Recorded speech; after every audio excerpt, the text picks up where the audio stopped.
Hello and welcome to the Gold, Goats, and Guns podcast for Monday, December 11th, 2023. My name is Tom Luongo, and we have a lot to talk about. It is episode 164, and I have with me the great pleasure of sitting down with the plan of chatting entertainingly with James Delingpole. And I've been on James's podcast. He's been on before, and it's been a while. And he pinged me the other day out of the blue. He said, I think it's high time I was on your show, don't you think? I'm like, well, duh.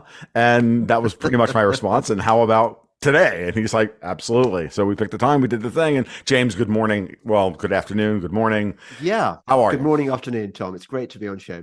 Excellent. So before we got started this morning, for those who don't know, I'm insanely bad at navigating calendars. And because of this, I do not try and send out links to the show beforehand. I almost lost. I had to reschedule once when I did with Daniel DiMartino Booth because Zoom's got a weird thing that if the guest gets into the room before you do, then you guys are in parallel universes, and it's happened to me like 3 times. So I just sent out a link about 5 minutes beforehand. So James says to me like, "Well, if I hadn't gotten the link, then I was going to start another round of doing Duolingo, and I think we want to start the podcast there because that conversation was hilarious." Well, yeah, because the language I'm learning on Duolingo is Russian. And I think you totally approved of my main reason. Yeah, since this is going to be an audio only podcast, you can imagine the gesture that I made with a particular digit that I'm particularly good at, like putting up in the air on its own. Yeah. And by the way, and when doing that particular digit, you should never do it like they do here in the South, where you support it with the index and the ring fingers on either side. No, it's got to stand up straight and tall. It's proper. That's proper. That's proper. Yeah. Kind of mafiosi, you know. But we're on the same page here, aren't we? I mean, obviously, there are other reasons to learn Russian. Sure. For example, you've got the best literature maybe in the world. I mean, nobody beats the Russians at novel writing. And wouldn't it be great one day to be able to say, yeah, I've read War and Peace, first of all, in the English, but I find that it's so much better in the Russian. It captures, no translation captures Tolstoy's magic or whatever. It'd be great to say that, to annoy people. Well, I mean, just on that individual note, I mean, it's the same thing with just about any language. I mean, you know, I'm such a fan of Jorge Luis Borges that I considered, you know, learning Spanish, right? Because I think. Yeah, Borges wrote everything in Spanish, I do believe. So I considered it just to be able to read Borges, the nuance of Borges' great short fiction in the native language. And I never and you've got most of South America covered off as well. I mean, it's quite a useful language for your travels. It is. Although it means learning Portuguese if you want to go to Brazil. Right. Portuguese, I think, is a bit of an ask. Yes, it really is. When I understand it, it's a particularly fiendishly difficult language. The interesting part about this is that I studied Russian in college. And I haven't followed up with it since then. And it's interesting that you said that you were thinking about doing, you know, you're doing a Duolingo thing, learning Russian. And I toyed with the idea of doing this about 5 years ago when I was like, okay, there are skills that are deficient in my skill set in order to be Tom Luongo and to do the thing that I'm doing. I should bone up my Russian. And I got about 2 or 3 lessons in, and I'm like, yeah, no. And it's not that I have like PTSD. That's done yet, isn't it? Yeah. Well, yet. Yeah, exactly. But I did take it in college. And the reason is because I was chemistry degree, right? And for an ACS certified degree, so American Chemical Society certified degree, one of 3 languages qualified: Russian, German, or French. And I'm like, well, fuck German. And having watched my wife go through it since then, fuck French. And I chose Russian, and it was really easy actually for me because I'm like, I'm notorious for working as little as humanly possible. So Russian was actually, you have to take 10 credits at the University of Florida to finish the language. And so the other 2 were taught like everything else in 2 semesters of 5 credits. And that means like taking classes on either Monday or Friday. And by this time I was junior. And I'm like, dude, I don't take classes on Friday. Like, that's just not the way this is done. And so Russian was taught as a 3, 3, and 4. And I'm like, that bingo. And we did that. And it was, and I learned some Russian, говорю по-русски немного, which is, I can speak a little bit of Russian, and that's about it. And then I know Yeah. how to swear in Russian, and all the important stuff, right? So Yeah. I mean, I can swear fluently in Polish. There seems to be one word that they use in Polish all the time, and it oh, gets nice. you it gets you there. It gets you. Well, dude, like being able to swear in any Eastern European language is excellent. I mean, because it's so forceful. Yeah. Well, also there's a lot of them about. I mean, when you and I were growing up, Mm, these languages were behind the Iron Curtain, right. and I can't. I mean, I seem to remember that maybe my grandfather started learning Russian at one point because he thought, well, I may as well welcome our new overlords and be Mm. ready for them. But when I was growing up, like, why would you want to learn a language that you could only use to go to a country you never wanted to go to, maybe to sell your genes to them at some exorbitant price, but that was about it. But Right. now they're here. Mhm. It's more Big- useful. Yeah, and I think it is. And I have a couple of longtime followers, fans, patrons, whatever you want to. At this point, as far as I'm concerned, friends who are fluent in Russian and do read Russian newspapers and press releases and all the rest of it, and then funnel that stuff every once in a while translated to me. It's very important. So they've been doing that work for me for a long time, and free of charge. Like these people are crazy and wonderful and all the rest of it. So yeah, It's I mean, it great is valuable. crowdsourcing stuff, isn't it? Yeah. But do you find it? How do you find finding out the truth? I mean, okay, we know that in the Western media we are Mhm. told nothing but lies, but presumably the same applies. Even though I'm more sympathetic to Russia in some ways, Mhm. presumably the same applies over there. So Mhm. how do you know which newspapers? Well, they're obviously not trustworthy, but how do you know which bloggers are telling the truth and how are they shilling for the system? It's hard to know. I run with the rule of distrust but verify. And Mm, so because of that, I don't trust anybody anymore. I mm, used to, I mean, the Russian, like the Russian state media, like, Sputnik and RT and whatnot that we all know and, and or may not love. For the most part, you can read their bias. Their bias is pretty obvious. And then it's just like a lot of American media. You can, and even British media. Yeah, there's always a kernel of truth in there somewhere. It's just understanding the bias and then knowing where the truth actually is. And it's usually, in Western media, it's buried on graph 15 or graph 18 in the article, towards the end of it. It doesn't matter if it's Bloomberg or the Guardian or the New York Times. With RT and Sputnik, they just like let it, they just tell you flat out what the bias is to start out with the article, and then we just move on. And they just like, oh, there's the bias, but here's the germ of the information, and it's usually much earlier in the article. To be honest with you, it's like it's rarely at the end. I find they rarely bury the lead. They usually just let you know, and then they just write large amounts of 200-word stubs, basically. yeah, I think all the media, anything remotely mainstream, is essentially limited hangout. Mm-hmm. So there, as you say, there are nuggets of truth within us. They what's it called, flooding the zone. Right. They give you all this complete bullshit. But if you are skilled, what used to be known as Kremlinography, remember when you sort of people would become experts at looking at the kind of the secret signs and symbols of the Kremlin to work out Right. what was really going on. And that's our job now, I think, with the entirety of the media, Mm-hmm. finding that tiny nugget of truth in the sea of shite.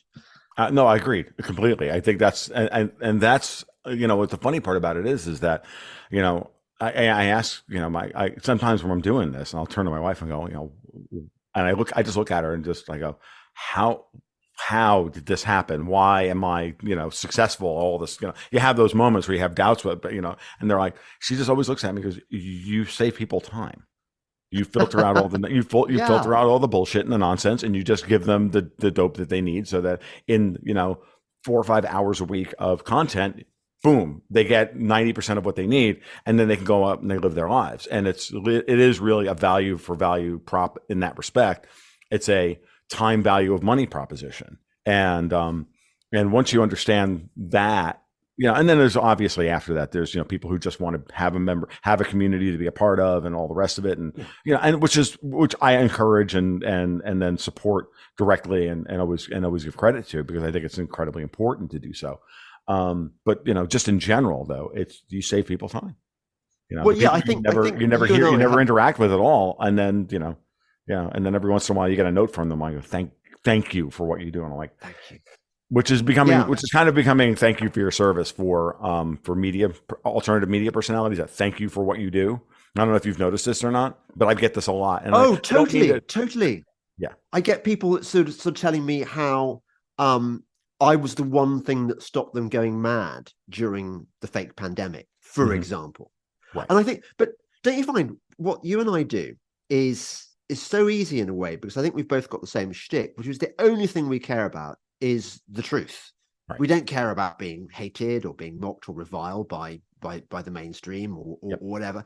And if you're not kind of spinning everything, if you're not sort of pushing an agenda, all you got to do is kind of like, what's really going on here, and then say it. And if you're wrong, then you later admit I was wrong.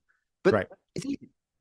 Being wrong is not the end of the world. And I found, again, I've talked about this many times. For me, being, a scientist for years, in my first, in the before time, in my first career, all intents and purposes, I was a scientist, right? Bench chemist is, a nice way of saying assembly line worker for data, right? That's really what I did for a long time. But then you move into, but after a while, you have your talent and whatnot. So then you wind up being lab manager and, adjunct to research groups and helping postdocs and graduate students get their, get through the day and write papers and all the rest of it. And then you wind up running your own, in my case, running my own research department, my own process improvement department. And you learn really quickly that, well, you're going to fail an awful fucking lot. That's just the way it works. Like, nothing is more humbling than real science. And so there's not much of that about these days, Tom. Well, there is. The problem is that it's not anywhere where the money is actually flowing. No. So that's the big problem. And I ran into this literally 25 years ago when I was working at UF as a lab manager. Everybody had to write a grant and then tie it to global warming in order to get funding. Yes. It's just the way it was. And it didn't matter if you were talking about, okay, well, we want to study the mating rituals of squirrels. How can you relate it to global warming? And you can get your $200,000 grant to go do the thing, as long as you put in 3 lines at the end about how global warming has altered the effects of mating rituals for squirrels. It's okay. You just have to make sure you do it. It's sad. Yeah, it's a corrupting process that's ridiculous. And it kind of makes you long for a return to the days of the sort of gentleman amateur naturalists of the 18th and 19th centuries who so you needed money to be able to do it, but at least they were interested in pure research. They just wanted to know what was going on with the truth. And I think that the truth is way down on the list of you've got it's all policy driven now. They want the science that fits the policy. Absolutely. Not what's going on, therefore what we can do, what should we do about it. It's here's what we want to do. Now find me some science inverted commas that fits my agenda. And exactly. that is climate change all over. Oh no, absolutely that's climate change. No, absolutely, it's climate change. Dave Collum and I, the first time I had Dave Collum on the podcast, that's what we decided to talk about, because 2 old chemists sitting around nattering on about CO2 chemistry and water and vapor and all of it, and doing all of it, and going into rotational state activation and you name it. We talked about it, and I'm the physical chemist, Dave is the organic chemist, and the two of us did the thing, right? There is no science involved here. This is all about policy and agenda. And so this is why what we do, as in a sense, we are kind of cultural forensic anthropologists, right? Doing this, trying to figure out the ways in which they're fucking us. It's just to make it unbelievably blunt. And on this podcast, you're allowed to be as blunt as you fucking like. So yeah, well, I wrote this is my sort of first journey down the rabbit hole. The first time I realized that what one was being told in the media was not necessarily strictly accurate. So I read a book about the whole climate change thing, and if global warming isn't happening, what would their motivation be? Why would all these scientists be saying it is happening? Why would the politicians and so on? And I got most of the way there. I hadn't the missing link in the puzzle, which I hadn't been fully aware of, is the degree to which the entire climate change industry was the invention of the Rockefeller family.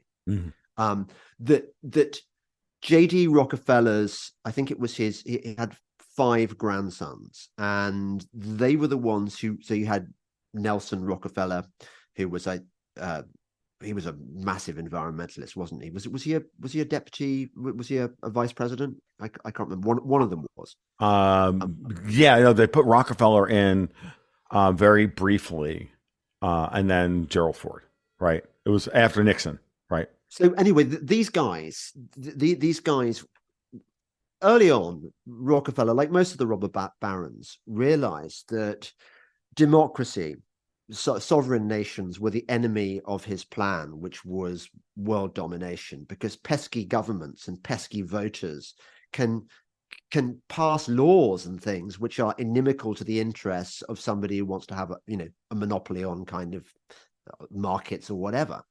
So he was always a massive advocate for global government, which of course he wanted to own.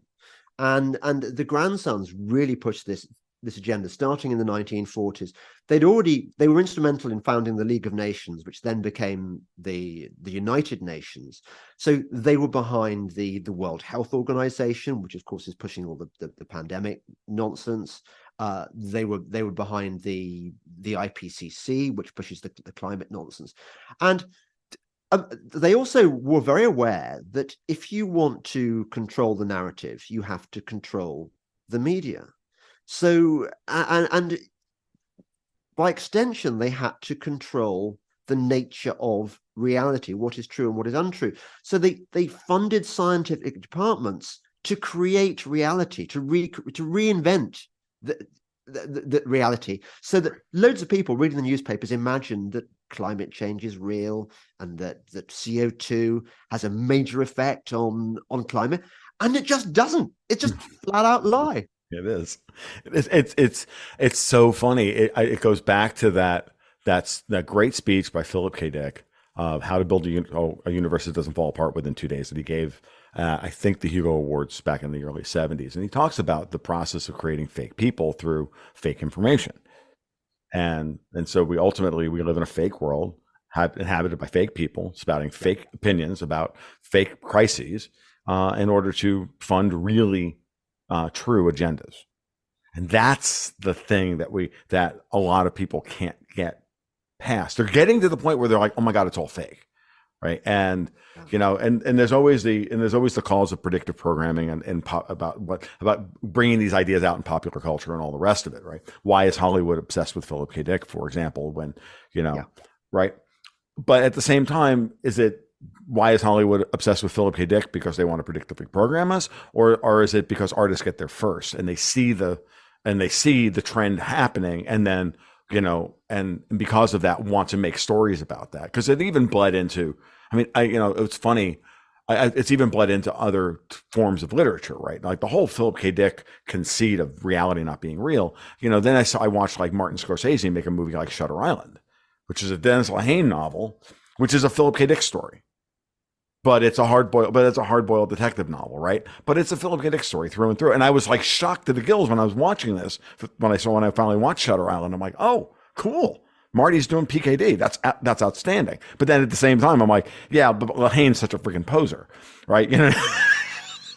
I think you can pretty much take it as read that these people in Hollywood are not your friends. I mean, you know why they called it Hollywood, don't you? You must have heard this. No, actually, I haven't. Hollywood. I mean, you learn this from the Harry Potter films, which are again revelation of the method. Right.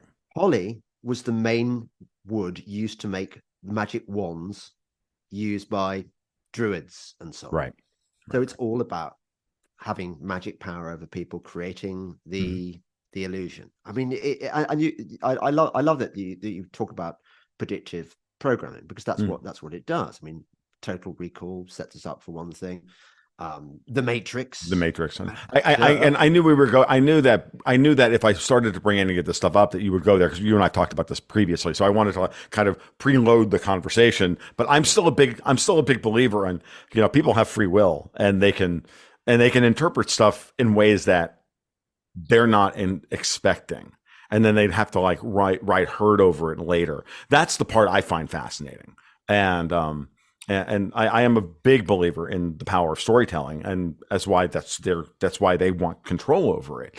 and they understand that very well. But it doesn't. But then again, um, we're really hip and sophisticated consumers of these Well, things.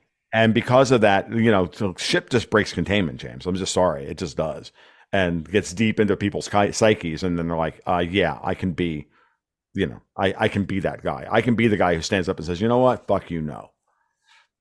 I think that applies to you, me, and a lot of our listeners. I think the frustration is, look, if things were as rosy as you're kind of hinting, then we would be as big as Joe Rogan, and we ain't, and we're never going to get that big because I mean, going back to the wizard's wand, we are all under a spell. They've got us every which way. I mean, you say people are waking up to the fact that it's all, everything is fake, but I think people have trouble with the notion of everything. I mean, everything really is fake. I was shocked to learn, for example, the degree to which Aldous Huxley, the guy who wrote Brave New World, you would think he was our guy. He was like there to warn us of the terrible things that might await if we didn't do it, or in the future if we didn't do the right thing. The Huxleys were behind, Julian Huxley was a eugenicist, Yes. sort of into all the kind of transhumanism, everything that has since come to pass. Before that, I think they were descendants of Charles Darwin, I think, or related to that family, pushing their own particular agendas. So there are even doubts about George Orwell. Oh yeah, I have serious doubts about Orwell. Absolutely. Did he even exist? Or did he write? Because you read George Orwell's Down and Out in Paris and London, right, and you read his rather strange book about the Spanish Civil War, which I don't think is as good as people say it is. And then you read Animal Farm and 1984. They can't have been written by the same person, I don't think. It's difficult to swallow, and it's a good question. I've always had James. I'm at the point now where I just disbelieve everything that comes out of Britain. Like my friend Alex Rayner and I just got to the point where like all roads lead to London, and all bad roads lead to London. And, tell me about it. Yeah, I know you know this, and this is one of the reasons why. Can you imagine how hard it is for an Englishman to realize this? I grew up thinking how marvelous it is that the sun never sets on the British Empire. Right. How incredible it is that you go to India and we gave them their civil service and their marvelous railway system. I was once wandering through Khartoum. Actually, it was Omdurman, where Lord Kitchener got his head chopped off by the Mahdi. And I was accosted by this elderly man in the market. I'd gone to buy some knives, some decorative knives, and this man said, "Why did you leave us? Things were so much better when you ran this country. You gave us our railway system." And I sort of, yeah, it's a damn shame that we aren't still here running the Sudan, as we used to call it. And now I'm thinking, I look at the Union flag and I feel nothing but shame. I still love my people. I love the ordinary people, but I don't trust the toffs that I used to want to be a toff. I used to want to have, a dukedom and my own estate with my rolling parkland and my hunters. And now I look at this thing and I think these people are evil. And they then brought their evil to America. Yeah. And the evil never left. It just mutated into a different form. And now the Anglo-American alliance is basically way more evil than China, that we're encouraged to think of as being the author of our ills. That part of it is, and then worse is that with the Anglo-American part of it, you then have, because that's kind of retreated into its own, solipsistic fugue. You also have the classic European communists, centered around Brussels and Frankfurt and the rest of them, running their operation, and then saying, no, our psychosis reigns supreme, right? Our solipsism reigns supreme. If you're quoting Iron Chef here, like this is, and they're fighting amongst themselves, and you can see it clearly in the geopolitics at this point. But no, I have a real, I as an American have a bigger problem than you do, and which is that I still understand what America represents to them as a challenge. Like there's still this core of what America is and what it was designed to be by the quote unquote, by our mythology, by our founders, right? Yeah. That government submits to the will of the people because we the people are sovereign and the government isn't, right? Which is a radical notion in human history. And that core needs to be protected. And of course, so that's what the flag still means to me. But I also understand that the 50 state compact is one of the dumbest things imaginable. But unfortunately, we have to kind of hold on to it until we can get rid of until we can finally throw off the yoke of the remnants of British colonial and French colonial impulses that exist within our oligarchy. Like, we have to do this. And when I wrestle with this stuff, I say, yeah, I want that. I want the United States is too big to govern. I'll say this, as under one nation, sure. But at the same time, we have a monolithic debt structure, thanks to Hamilton, that undergirds what power we still have to fight against and put the final nails in the fucking coffin of these vampires over in Europe. And so that needs to survive just long enough to do that. Then it can go away. Yeah. And then it should go away. It's have served its purpose in the same way that the modern Russian state and the modern Chinese state and the modern Iranian state need to survive in their current forms just to get through this period of history so that they can then reassert their civilizational power. We don't have a civilizational identity here in the United States, right? We have a system identification. But we have the germ of a civilizational idea, which is the Constitution, that needs to be nurtured. I love your Constitution, but can I plant a heretical idea in your head that maybe even the Constitution was part of the psyop, that it was designed to fool people like you and me? Yeah, that's because I love the Second Amendment. It makes total sense to me, and we know that countries which have their weapons taken away from, what was the first thing that Hitler did in his rise to power? He confiscated people's private guns. I mean, it's what tyrannies do, and it's what kind of countries that pretend they're not tyrannies but really are tyrannies do. I mean, it happened in the UK a while back, but it's great in theory, the Constitution, but look at where you are today. Oh, no, I agree. No, I'm a firm believer that the Articles of Confederation were actually superior. Don't get me wrong. But again, it comes down to in the context of the fight against, like, to put it in simple terms, James, like, I'm making a pragmatic argument, not a philosophical one.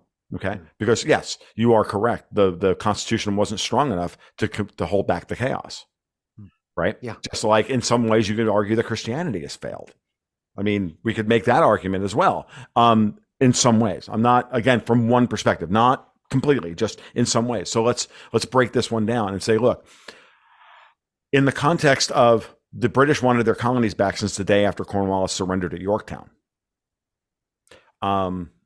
We have to build a U.S. in such a way, and it may be more centralized than it should be, but it unfortunately has to be that in order to survive long enough to be able to fight off. Then the next attack happens during the Civil War, what we call the Civil War, but really it's what we call down here the recent unpleasantness, because I live in the South, and so yeah. And then when you map out who was backing what faction, the British and the French and colonial powers of Europe were backing the South to secede, and the Russians were backing the Unionists in the North. I've had to have a complete flip geopolitically so philosophically, I'm with the South. Pragmatically, I'm with the North. Did you see what I'm getting at? That is very difficult, because I always wanted the South to win. I mean, not was around at the time, because I think that grey uniform was just so much more attractive than the navy blue one. Mm-hmm. And if, of course, the South had all the romance. But you're right, it's complicated. If the English and the French were supporting the South, then maybe they weren't such goodies after all. No, by the way, that's just the real problem is, and it's very well documented on this, and that's part of the reason why. It's part of the reason why the British have never forgiven the Russians for backing with naval power and money. Okay, Lincoln in the North, because without that, the Lincoln doesn't survive. It's extraordinary, this atavistic hatred that the UK deep state has of Russia. Right. I was going to talk to you about how weird it is that last time we spoke, if you'd asked me to make a prediction, it would have been that pretty soon my son and the sons of our countries would have been called up to fight in this utterly pointless war engineered by NATO and the deep state and etc. with Russia. And it's weird how suddenly that thing is like, you still get these blue and yellow flags on. I mean, even in English country villages, you get churches flying the Ukrainian flag. And you get these stone built houses with this sort of rather fading blue and yellow flag on it. But generally, it's as if it's a bit like the fake pandemic. It's as if it has never been. It's just suddenly gone. We've moved on. We've moved on to Israel now. The latest psyop. But I was just wondering what your thoughts were on that. Do you think they were floating the idea of this war, trying to engineer it? Because we know they're desperate for another war. They want another war so that they can cover their tracks about what they've done to the economy and what they did to us with the vaccines and so on. The vaccines that aren't vaccines. Do you think they sort of like they were sort of like a fly fisherman casting for trout, and they had a few goes and didn't wash with the public, so they moved on? Or do you think it was always designed to end in stalemate, and they just needed to get enough U.S. Congress to vote enough tax dollars to the Zelensky's regime, and then job done? I think it's a little bit more complicated than even that. I think those are two frames that have a nugget of truth to them. And they're part of it. So let's put it this way: if your ultimate goal, if you're strategically laying this out, your ultimate goal is to bring the United States low. You have to have a flow chart that on the whiteboard that has a number of different options, because it's not going to go linearly down this path or that path. You have to have multiple fallback paths. And so we'll start the war in Ukraine. If we win, great. Then we move on to destroying Russia. If we lose, then what we do? But the goal is to destroy the United States. And you destroy the United States by getting it involved in a war that it cannot afford. Okay, to destroy our political system, our legal system, and our financial prowess. Okay, nice work. This is the big one, right? So once you understand that, then you can look, and then you can go, well, the Brits want control. Davos wants control. Nominally, continental Europe wants control. They're fighting it out they both agree, destroy the United States, destroy Russia, right? But they disagree to the extent to which they're willing to back a plan to destroy Russia. Because continental Europe needs the Russians. They need the oil, they need the gas, they need the raw materials and everything else. So you could easily see a situation where, like, okay, Davos and the neocons and the American oligarchy that maps to being subservient to those two powers go, yes, let's have a war in Ukraine. Oh, it failed, and then the minute it fails, Davos breaks off. Continental Europe says, no, NATO is now no longer fit for purpose. We have to pivot off. Effectively, you have to pivot off Ukraine. The French and the German deep state then starts ramping up the idea of them becoming the military-industrial complex for Europe. Right, the EU army starts coming back into the fold, whereas the Brits continue. But then they stage a coup in Britain to keep the Britons doing this crazy shit, and in the United States staying on course in Ukraine. They're like the Y-wings at the end of Star Wars, going to stay on target, and they all die, right? And they don't even get a shot off. But why? To destroy the Y-wings, to destroy the United States. Because if we keep throwing money into this pit, then we have a problem. Now, at the same time, you have a counter-revolutionary force within the United States. And I think it's very clear. And what a shock that the week we don't have a Speaker of the House, we get an attack on Israel. That our Davosian California speaker, the fake Republican speaker of the House, who was all set to push new funding for Ukraine through, he fails, gets ousted. And in the interim, we get a new war in the Middle East. So they already knew that Project Ukraine was over. They needed to pivot. Now, it could be a number of things. That operation by Hamas was months in planning, was well known. It was public knowledge. They met in Lebanon, in Beirut in May to talk about what they were going to do to get their hostages back from the Israelis. And they had it on the cover of The Economist, don't forget. Yeah, exactly. Okay, there's another. So just to answer your question, and not to hog the mic, because I'll hand it back in a second. It's more complicated. It's both simpler and more complicated than you might imagine, because they have to figure out strategically. They have a strategic vision: destroy the U.S. They have a tactically, how do they get there? And then every one of these little things are just moves tactically within the board. That's the way I kind of look at it.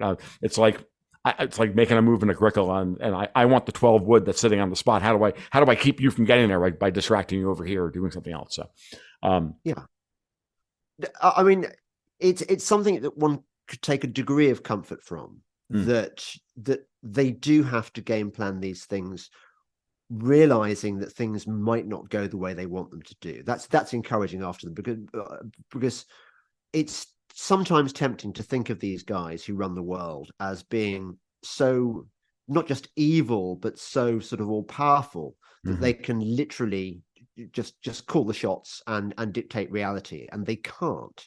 Yes. But having said that, it sounds from your analysis like they did succeed in however they got there. They did eventually get there. The US is destroyed. I would argue that the UK economy is destroyed as well. I mean, we're a joke.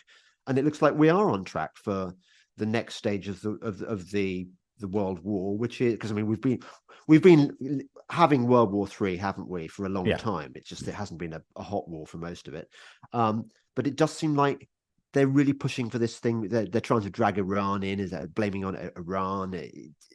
Well, what they're setting up is, they're setting up the narrative that Iran is that we're gonna have a false flag where Iran will. This is what they're setting up, and you can see it coming. Yeah. And the Russians are now telling everybody what they're going to do. So this is the other reason why this keeps it keeps failing, because what they're setting up is obviously put the carrier groups in the Persian Gulf, then create a false flag and blame it on the Iranians. At the same time, you let a whole bunch of Hamas and Hezbollah in through the southern border, ready and willing to. Alex Jones was talking about this the other day on Twitter, and he's not wrong about this idea. And then eventually, so that we have that happening, so that when they decide to go to flip the American perspective on war in the Middle East on its head, the way they did that first was they did it successfully with 9/11. So now they're looking for another way to do it next year. The stuff that's floating around the ether, and I'm not, again, I present this stuff without endorsing it. Okay, I present it as a potential, which is that then we're going to have some big, huge attack on the grid here in the United States, or something along those lines, maybe mixed with another pandemic. I'm hearing stuff about pharmaceuticals, anti-mucosal antibiotics being withheld from the market because we've got another one of these things coming down the pike, and they're going to ramp the whole thing up again. And then it's going to be, where they're going to attack the grid and the thing, and you will get angry with Iran. You will do this. Yeah. If you don't do this, we're going to destroy the world. And we're going to destroy and think about it this way. Here's the Hobson's choice. We either destroy your economy, or you go to war with Iran and destroy your economy. Yeah. See, well, maybe I hate to say this, James. I would have made a very good Emperor Palpatine.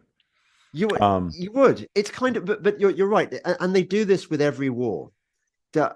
I was thinking, I used to be a massive war fan. I used to be really into military history, and I used to think meanly of myself for not having been a soldier. I used to wish I'd been in the Nam with those tiger stripe special forces uniform, like De Niro wears in the Deer Hunter. I liked all that, and I wished I'd been in World War II. And now looking at these wars with the eyes of the enlightened, the awake, you look at how in the run up to the First World War, for example, in the UK, Germany, the Kaiser and the King of England were cousins. There were strong links between Germany and the UK. The French were our natural enemies, not the Germans, and so they had to work on the British populace with these sort of psyops, work them up into a frenzy of anti-German hatred, and we were slow to anger. But by the time the war broke out, people were sort of chucking Bechstein and Steinway pianos out of windows and killing Dachshunds. I don't know, do you call them Dachshunds in America? Or Yeah, well, dachshunds, but yeah, German dogs, mm-hmm. and they were fueling this stuff about French, Belgian nuns and French nurses being raped by evil Germans in their Pickelhaube helmets and so on. It's the propaganda is just unreal. And it's the same. And it's the same. And it's the same stuff they've done with Ukraine.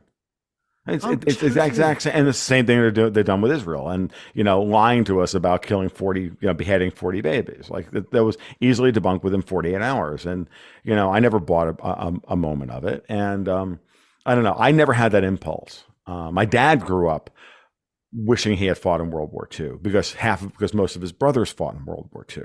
Okay. Because he was too young to fight in World War II. He was born just too late. He was born in 28.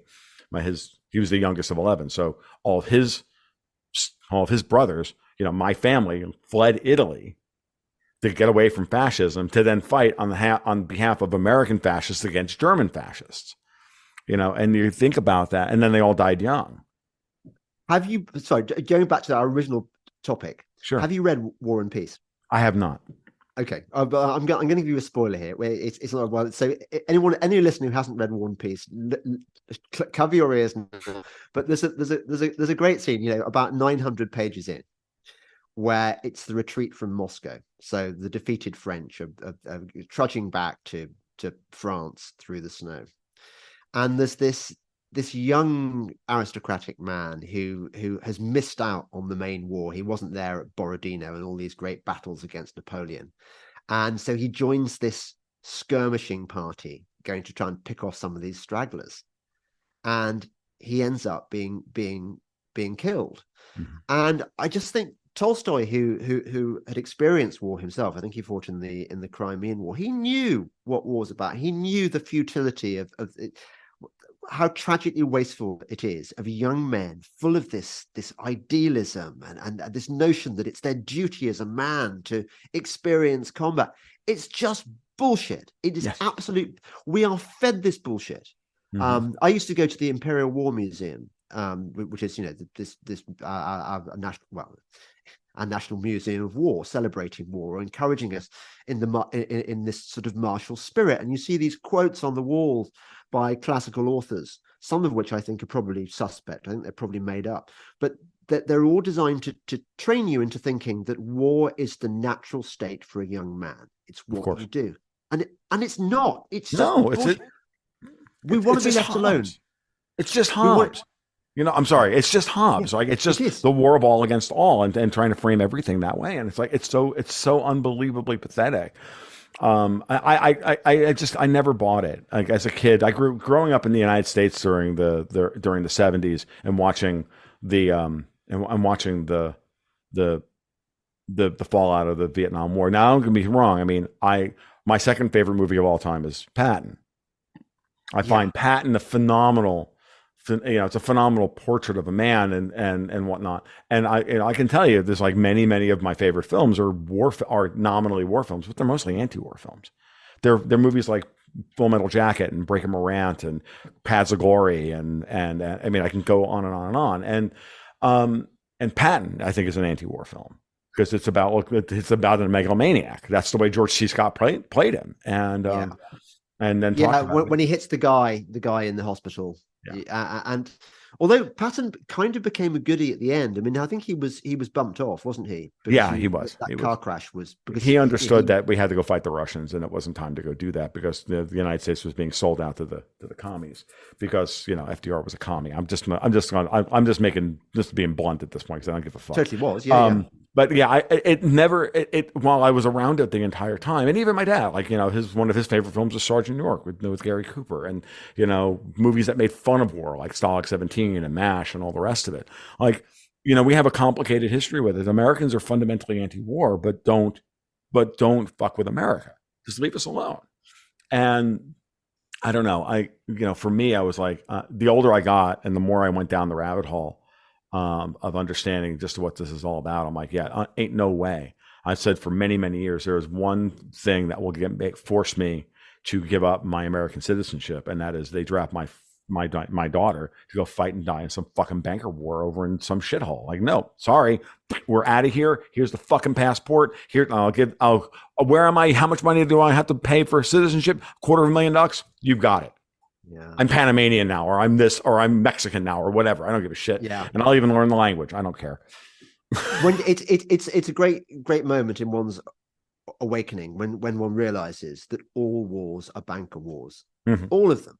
There's no such thing as a sort of organic, because when you think about it, no sovereign nation is very interested in the trouble and expense and cost of in lives and it's limbless and so on in going to war with no one votes for that kind of thing. No one wants it.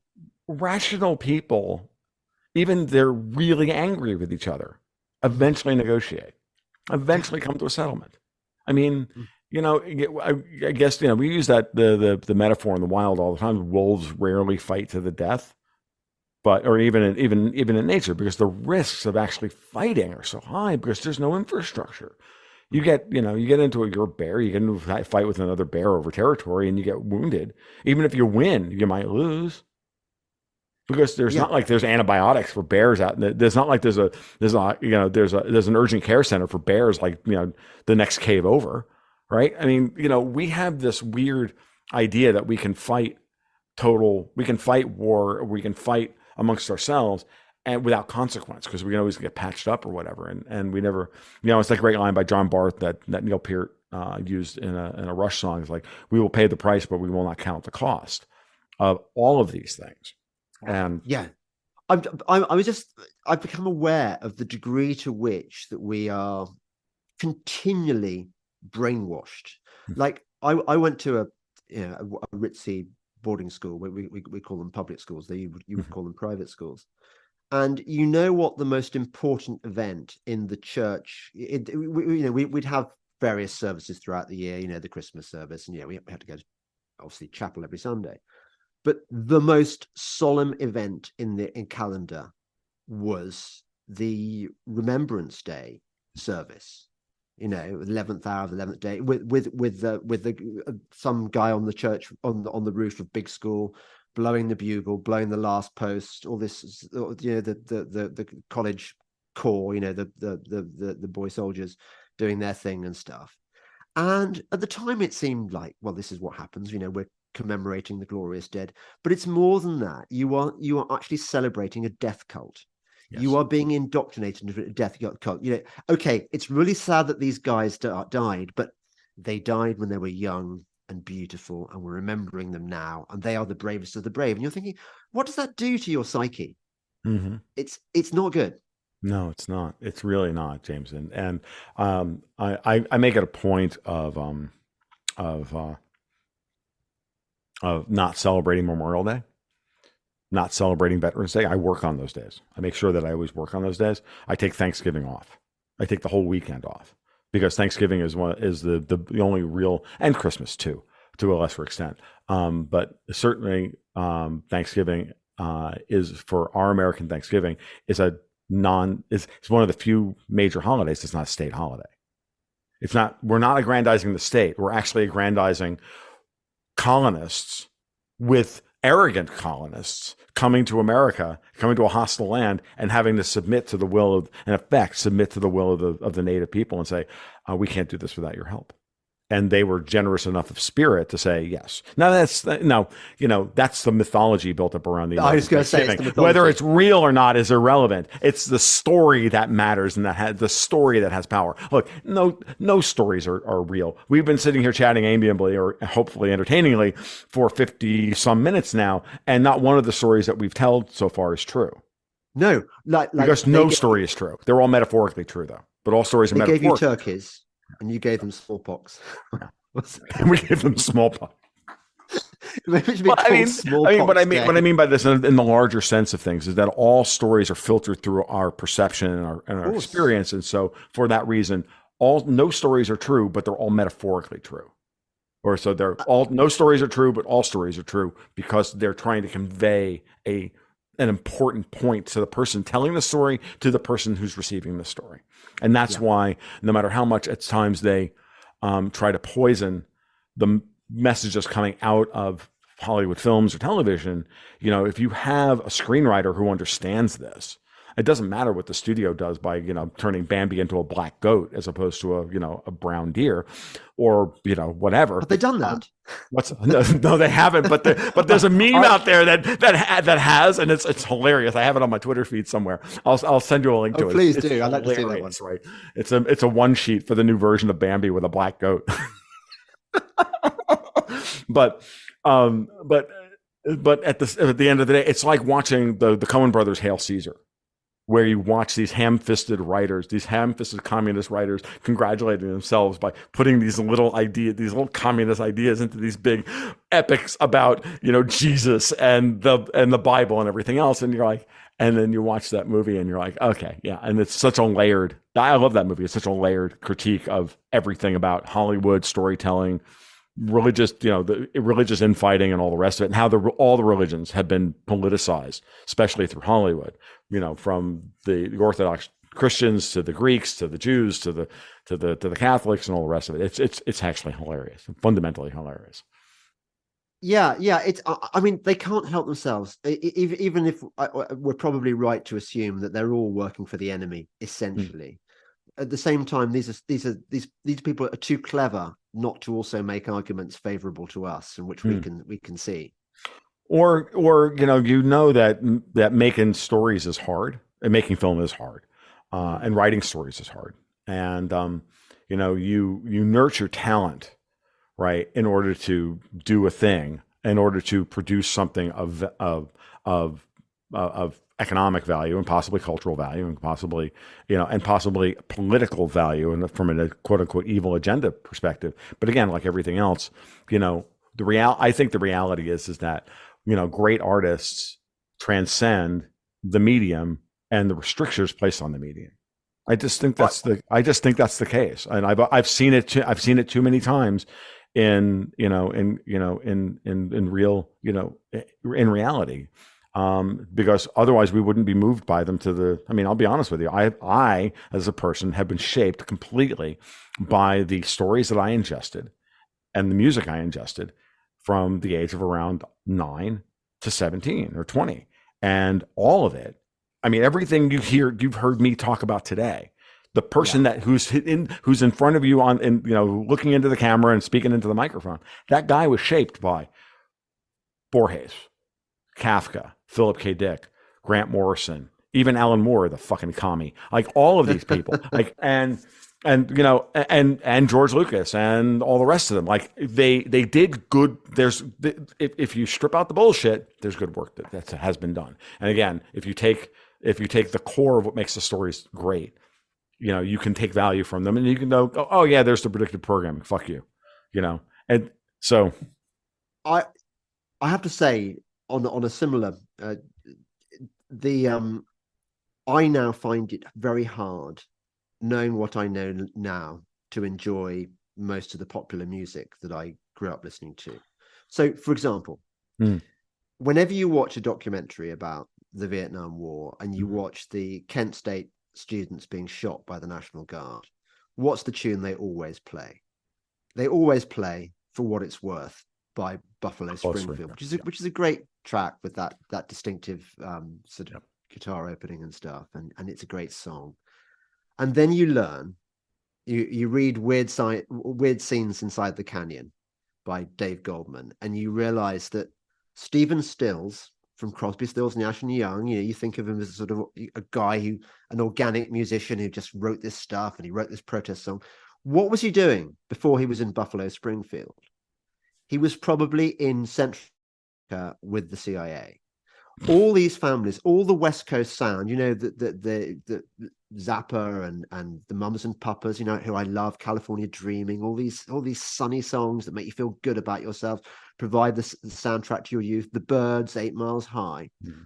All these guys were from military or intelligence families, the Doors, Jim Morrison. Mm-hmm. They came over to Laurel Canyon, which had no tradition of music. Why did they go there? They were mostly from Virginia, because that's where their families lived. So they moved to the West Coast, and they started making this anthemic hippie rock, promoting drugs and stuff. And they were all part of the PSYOP. Now, okay, I still think that 8 Miles High and California Dreaming and For What It's Worth are objectively fantastic songs, but you wonder how much of that is because they really were good, how much of it is because of the production. They basically, these artists didn't play on their own tracks. They were done by session musicians called the Wrecking Crew. Mm-hmm. How much of it was down to the production? How much it was down to the fact merely that they are played over and over again to the point of familiarity, which just kind of well, not for nothing are they called hooks, these melodies. Mm-hmm. They're designed to stick in your head. So when you look at that, and I'm sure the same applies to the movies that we all love, you just think, yeah, I think I've got intellectual autonomy. I think I'm a free thinking guy, but can we ever be sure how much we are being worked on, how much we are resistant to this stuff? Agreed. No, I'm not, in no way am I saying, I get it. No, dude, like you wake up in the morning and you constantly ask yourself these questions, right? And I'm a huge Zappa fan. I'm not really much of a fan of most of the music from that era, because I come in, my drugs.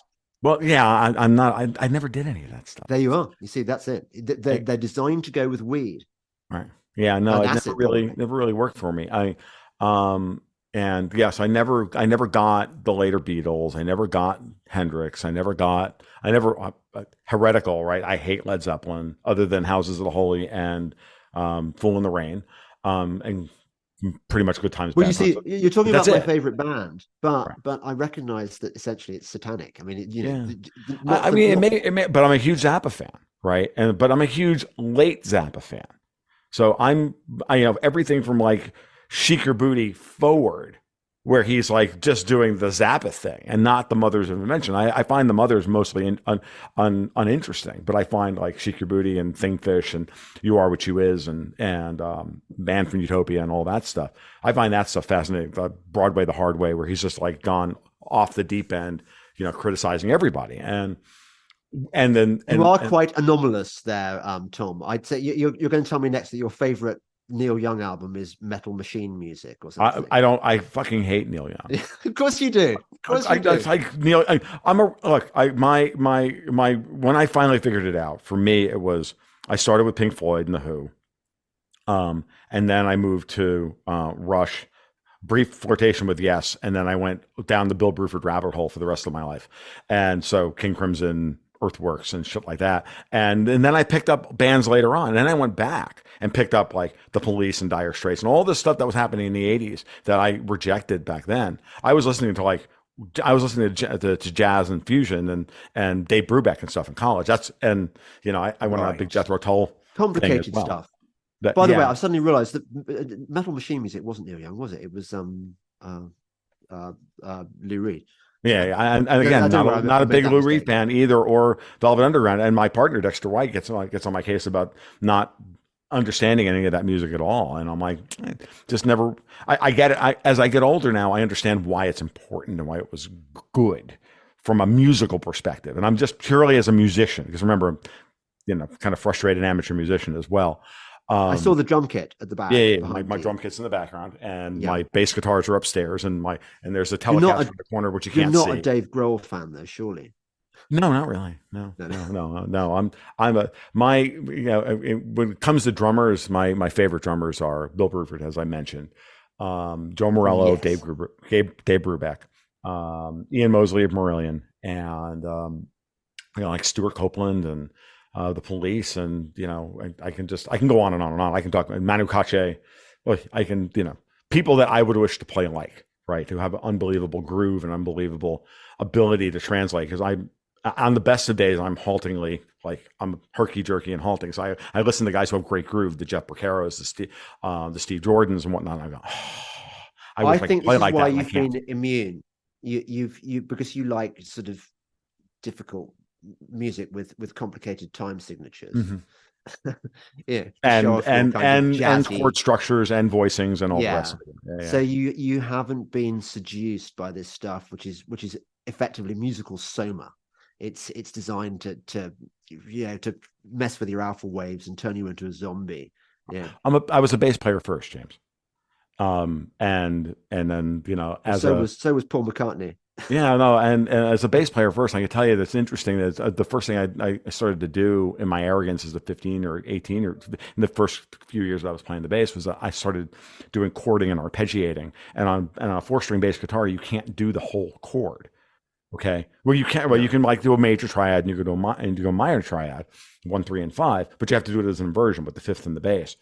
All the other chords, minor sevens, major sevens, dominant sevens, you're all playing 1, 3, and 7. You're not playing the 5. You're not playing the dominant. And because of that, you hear all the other stuff, and you hear all the interesting voicings, and you never hear the 5, which everybody else is playing 1, 5. And then passing tones between from 5 to 1, and then most walking bass lines are just moving from the 5 of the chord to the next one, and then moving on. And right, so for me, I was constantly hearing, and I didn't realize this until I was much older, and I was sitting there trying to like write bass parts for original music for either a friend of mine or my own work and whatnot. And it's not, and I'm like, oh, that's why I have a hard time working out songs, because I'm hearing the thirds and the sevens and the nines in the chord and not the 5 and not the root. And because I so thoroughly trained my Yeah. ear that way. So I have a very weird sense of tonality. I have a very weird ear. And so I can pick that stuff out that way. That's your secret. You've It's got not a really, weird I don't know if it's a secret, because weird ear. maybe. I mean, but But it's don't you just, wonder? Have but you ever wondered why it is that those of us who know what's going on to a greater or lesser degree, why us? What is it about us that sees through the bullshit? Because we're all different. yeah, Those of no, us. we really are. I don't know. I think it's just, you know, I don't know. I mean, for me, I don't know. I gravitated from the time I was, this tall. I always gravitated towards being an iconoclast, and most of it was just to be an iconoclast for the sake of being an iconoclast. When you're 9, somebody asks you a question, what do you want to be when you grow up? You pick out the weirdest thing you could possibly imagine and say that. Not because you want to be that, but because you want to be remembered. Because, I don't know. I grew up alone in a household of 6 alpha personalities, right? So I have 3 brothers, older brothers and sisters. I'm the youngest of 4. My parents were both larger than life in their own way, and I grew up feeling very alone during that period. Again, the 70s, my mom had to go to work. My dad worked 40-12s, and she got like I didn't see my parents very much, and my siblings were all much older than me. Like my nearest sibling is 5 years older than I am. So I don't know. There's this need to be seen, or this want to be seen, and so you put on the air of the poser of wanting to be the iconoclast for the sake of being an iconoclast, because I want to be seen, and then eventually you just start like, wow, no, actually this stuff's really cool, and and then it becomes a thing, and then you go, oh, that's what I really like, and Be the you Joker as find well, this right? out really quickly. Oh, sorry, I've just been talking over you because I think we had a glitch there. Oh, okay. Yeah, but sorry, I'm sure whatever you said was really interesting. I'm just going to say what I was going to say, which is Okay. that what you were saying there sort of rang true of me to a degree. In that I was one of the smarter kids at school, so I didn't need to be the class clown, but I would always go for the joke rather than the clever remark. I would always be listening out, thinking, what's my angle here? How can I subvert what's going on? And I've never been able to take the world seriously as my peers. They all, I noticed from an early age, all my classmates wanted to be grown-ups in order to get on in the grown-up world and do grown-up jobs and get grown-up promotions and stuff. And I was like, yeah, but that means being serious all the time and being dull. Why would you choose that? I think maybe that sort of saved me. Yeah, maybe. Well, James, we're both writers, right? We both Yeah, writers first, and yeah. I can tell you that I was always, I was always that in some ways that guy as well, and I was the one that everybody said, well, why aren't you valedictorian? Because you're clearly the smartest guy here. I'm like, because I don't give a fuck. Because that none of that matters to me. Like at 15, I was like chasing success in that by someone else's definition. And I watched it, my very best friend growing up, and a wonderful human being. And I take none of what I'm about to say says anything bad about him, because he's a tremendous human being. But he was valedictorian, and he put so much pressure on himself to do everything right. And I was just like I can't do that. And so we were like, it was kind of like, I don't know, we were like oil and water in a way. But but we got along famously, and he went But he's to. worth he's worth 20 billion now, whereas No, you're no, he is actually, no, not at all. He went to MIT, and then contracted testicle cancer and had to come home at 19 years old. And then wound up finishing up a physics degree at Cornell. Got married, had 2 kids, and and the last I talked to him, he was teaching high school in the Bronx. He and his wife. okay. You He can't didn't. predict, can you? Well, I don't. He was. He did that. Now the salutatorian, I looked up later on. She turns out to be exactly what I expected of her, which is she wound up being a political operative down in D.C. That would be the worst. That would be Right. But I thought about it. And I'm like, yeah, when I looked her up, I don't know, 15, 18 years ago, I'm like, oh, that makes sense. But I that's graduated high school and fell off the face of the planet. Like no one knew what happened to me. I went to Florida, and I got contacted out of the blue about, I don't know, about 10 years later by a friend from, a guy I knew all through high school. And from the time we were in elementary school together. And it's like, you just dropped off the face of the world. And everybody's like, what the fuck happened to Tom? And then, he just like looked me up, found my email address, and found my blog, actually, at the time, found my email address and emailed me. And I'm like, yeah. I'm not against, like I never went to my high school reunions or anything like that along those lines. I had no desire to go back and relive any of that. High school was incredibly painful for me. It sounds like you've been more consistently you than I have, because like up until recently, I mean, although I say I was a rebel and I was always looking for the comedy angle and stuff and never taking it very seriously, at the same time, I did have one foot in the establishment. That a lot of my colleagues and friends were establishment. I mean, I was friends with two guys who went on to become prime minister. I was like mainstream media columnist. I went to mainstream media parties, and I'm eternally grateful for the fact that I never got so deeply co-opted by the system that I couldn't have my parachute out of it. Because I think a lot of people, when you're in deep, how do you get out? I It's don't like know. joining a cult where Mm-hmm. you've signed in blood and that's it. Well, you've made your pact with the devil.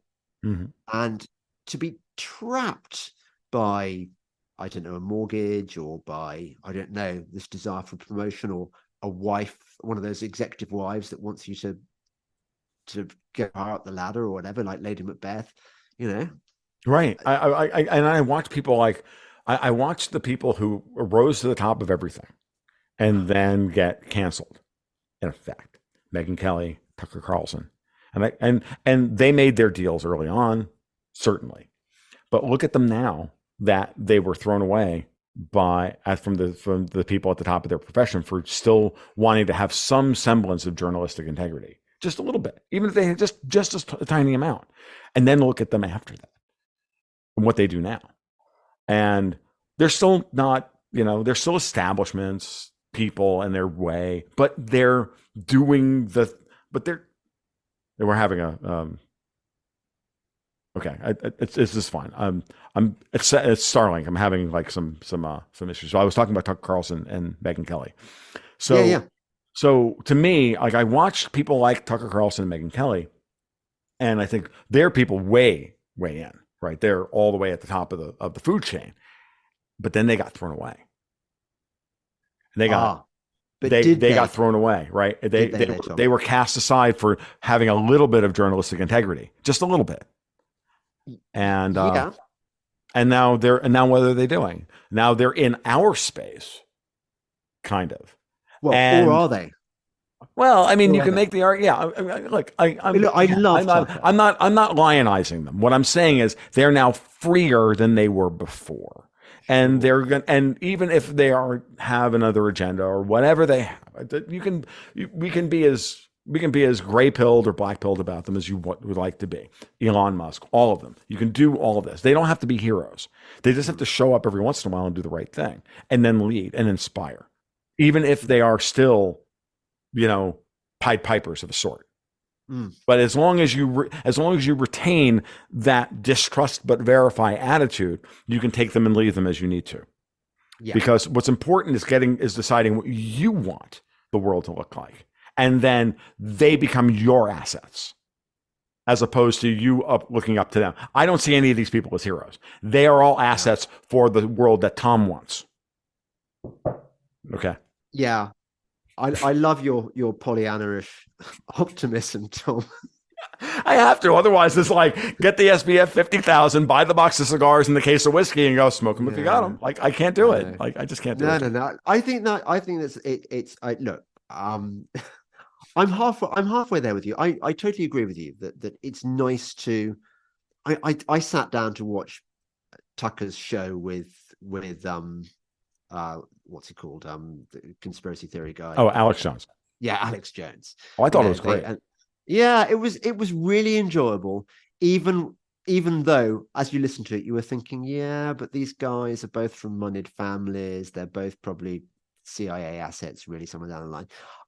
It didn't stop me enjoying what they were going to say. There's a friend of mine called Miri Finch, who does this rather good Substack, and she's got this phrase: if you know their name, they're in the game. I think it's probably true. I think they, with a capital T, do not let you rise above a certain level of prominence or finance if you are not one of them. That's how deep it all goes. But it doesn't mean you can't enjoy it when Tucker goes off on one of his rants about the evils of the system.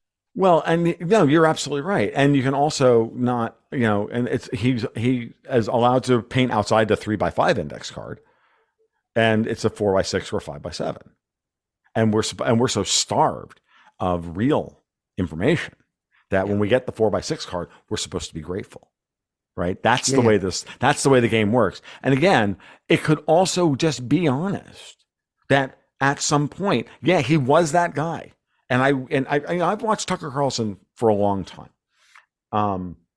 And I remember when he was the bow tie George Will wannabe, right? And then he spent a week with Ron Paul on the campaign trail. And everything about Tucker Carlson changed in that week. Because everything that he thought he understood about how the game was played in Washington, D.C. changed. Yeah. He wrote an absolutely brilliant piece on write-up on Paul, on his time with Dr. Paul. Talked about it a lot. And then everything started to change. And maybe, cynically, he used it for his own meteoric rise from there, seeing that this is the opportunity of a lifetime is to capture that spirit and then popularize it. Fine. I don't give a shit. Like, it doesn't matter. What matters is that we have the right commentators like ourselves. If we have a role in this, it's to go, oh, by the way, like them, but don't worship them. Right? Yeah. Like what they do, agree, I always say this about politicians or anybody else at this point. I'm just very pragmatic. I have my own thing, right? I say, look, reward them when they do something great and they say something great, and lambaste the fuck out of them when they screw up. They are assets to me. You cannot do hero worship with these folks. Period. Any of them. Period. And in every way, manner, shape, or form. But at the same time, you have to allow for, an honest potential that they are in the process of converting. That we are not the same people we were when we were 15 or we were 20 or we were 30 or we were 40. I think if there's a theme of today's talk between you and I think it's that one, right? Well, we have to, if we can be generous to ourselves that way, and we can be critical of ourselves that way, then, maybe we should be a little generous to the people who are going through the same process out there. That's the way I'm not trying to be a Pollyanna about it. I'm just trying to say, look, they're people too. They've had an arc. Their story is interesting, and maybe more interesting than we could ever find out. We could ever know. Well, look, I one has to start from the position that I know I'm not compromised unless I've been, unbeknownst to myself, I've been under some Monarch or MK Ultra type split personality program, and I'm just waiting for the trigger word that turns me into the assassin or whatever. But as far as I know, I'm uncompromised. And therefore, if I am not compromised, that must mean there must be a few voices out there, at least, which are okay too. I mean, maybe even you, Tom, maybe even you are trustworthy. And fair enough. We don't know. But you're right. Yeah, trust and verify and applaud when people say good stuff, but call them out. Absolutely. Definitely call them out when you find out what their game is. No, I mean, it's not even when their game is, when they make a mistake or they say something dumb. Let them have it with both barrels. Reward them. Agree. I like to, slavishly give them praise when they say the right thing, and call them the devil when they get it wrong. Like, I'm angry with Tulsi Gabbard because she's come out in favor of genocide for Islam. And she was doing great work up until that point. I've defended her many, many, many times, but I always had a little, maybe not. And then boom. And then this thing with Israel, Palestine, and then she turns into a complete warmonger. Are you kidding? Really? Huh. Do you not think that the whole Israel thing has been the biggest test so far? I've noticed that people who pass the test on the fake pandemic, pass the test on vaccines, pass the test on digital ID, pass the test on Ukraine, have fallen at the Israel Gaza hurdle. Yeah. It's like they've been so deeply programmed by all the stuff that we know that they simply cannot, it does not compute that this too might be another psyop. Yeah, no. Or that they can't because of where they are. Because, as Dave Chappelle famously said, against the rules on SNL when he did that monologue, and that monologue was not the approved monologue, the one he sent in. He said, there are two words in in the English language that I have learned do not go together directly after the and Jews. And then he went on that rant. Chappelle went off script that night. I don't know if you know this. I haven't seen it. No, I must. Oh my God! Go look that one up. It's on SNL. So he does the Saturday Night Live monologue about the and Jews. Okay. Wow. And it's 3 minutes, and he was not on script. He submitted a different monologue, and then went out there live and did that. So it was absolutely live. There wasn't a delay so that they could, well. But maybe there's a 7-second delay, but it's Dave Chappelle. And the way he timed it, there was nothing they could do about it. Because once he started it, because of the way I think if you really think about it, the way he timed it, he couldn't. Now, he knew exactly what he was doing. This is a guy who has mastered the form and mastered what he's. Because I liked his sketch. I think it was Dave Chappelle, wasn't it, who did the sketch about Macaulay Culkin and about how if you were a paedophile, I'm not saying that I am, but if you were. no, I haven't heard that one. I'm not a huge Chappelle fan, but I thought that was one of those break the fourth wall moments where, they can't, like, those are moments where they're behind the scenes going, oh my God, what do we do now? And like, I never use the phrase, these people who run the world. Yeah. I always use the phrase, these people who think they run the world. Like, they really do think they have control. But control, as we well know, is an illusion. And there are 9 billion of us, and there's a few thousand of them. And, as far as I'm concerned, take away their monetary leverage, and what have they got? So a lot of bad ideas. The fact that Dave Chappelle still has a career, I believe, doesn't he, is indicative that the power is not. I mean, funnily enough, I'm not as wedded to the idea that all the world's the controllers of the world, or even the alleged control of the world, are the Jews. I think it's I think there are different competing fashions, but I think we've talked about this before. It's like competing criminal gangs, mafia gangs. No, absolutely. The Gambini family and the Corleone, whatever. And they've all got different areas. So one family's got the entertainment business. You've got, for example, the DuPont family. Do you know what the DuPont family does? The DuPont family is responsible for covering the world with PVC, with plastic frame windows, with ugly white plastic shit. The reason that the world looks ugly is all the DuPont family. The reason you have smoke alarms is because they make the shit plastic for the. I mean, I think they are as evil as any family in the world ever for doing this stuff. They've uglified the world. So everyone's got their own particular area of evil expertise. And then you go into the thing that the fact is that some of these families, they may have Jewish names. They're not even really Jewish. They're basically Satanists. I mean, that's another nuanced thing. But I agree that there is this way that the mainstream media and organizations like the ADL uses any criticism of any entity that might be conceived of as Jewish, be it Israel or somebody whose name ends in, I don't know, Ofsky or in a Y or something like that. Yeah, anything like that. They will use it as a way of canceling you, and it's not really about the Judaism. It's about the cancellation. That's the goal. That is the goal. That's all. No, agreed completely. And again, I've never. This is part of the reason. The last time you and I talked, you asked me what I felt, my opinion on the Khazari Mafia, and I said, I'd rather not. I'd rather defer because I like my platform too much. But here we are, about a year later, and now things have changed a little bit. And part of the reason why I deferred then was because I've never thought it was about that.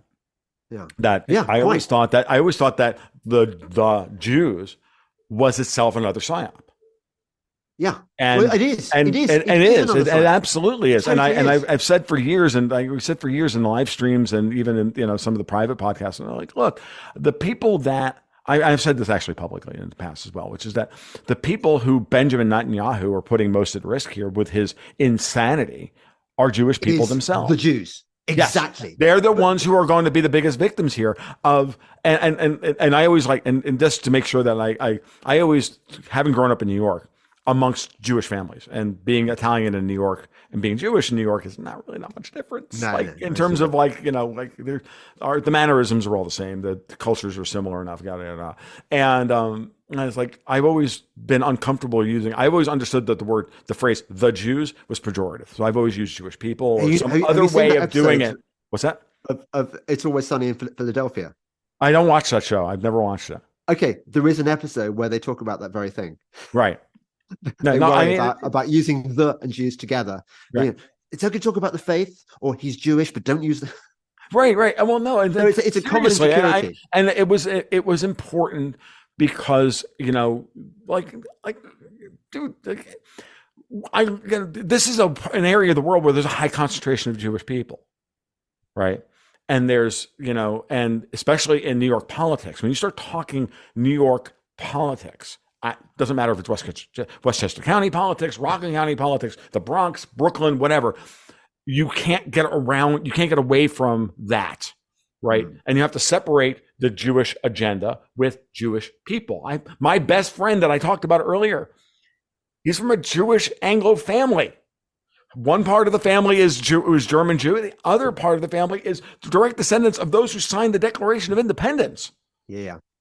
But you know what, Tom? It will never get you off. This is the thing. Of course. Whatever you say, Right. you could be every single one of your best friends, not just one of them, but all of them could be Jewish. It's never enough because it's not about the thing they pretend No, of it's course about. not.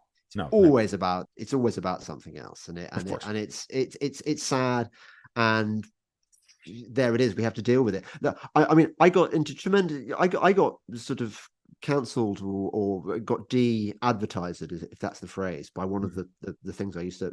I'm pretty sure because I made the factually true point that more Jews were killed by Netanyahu's vaccine policy than were killed by Hamas.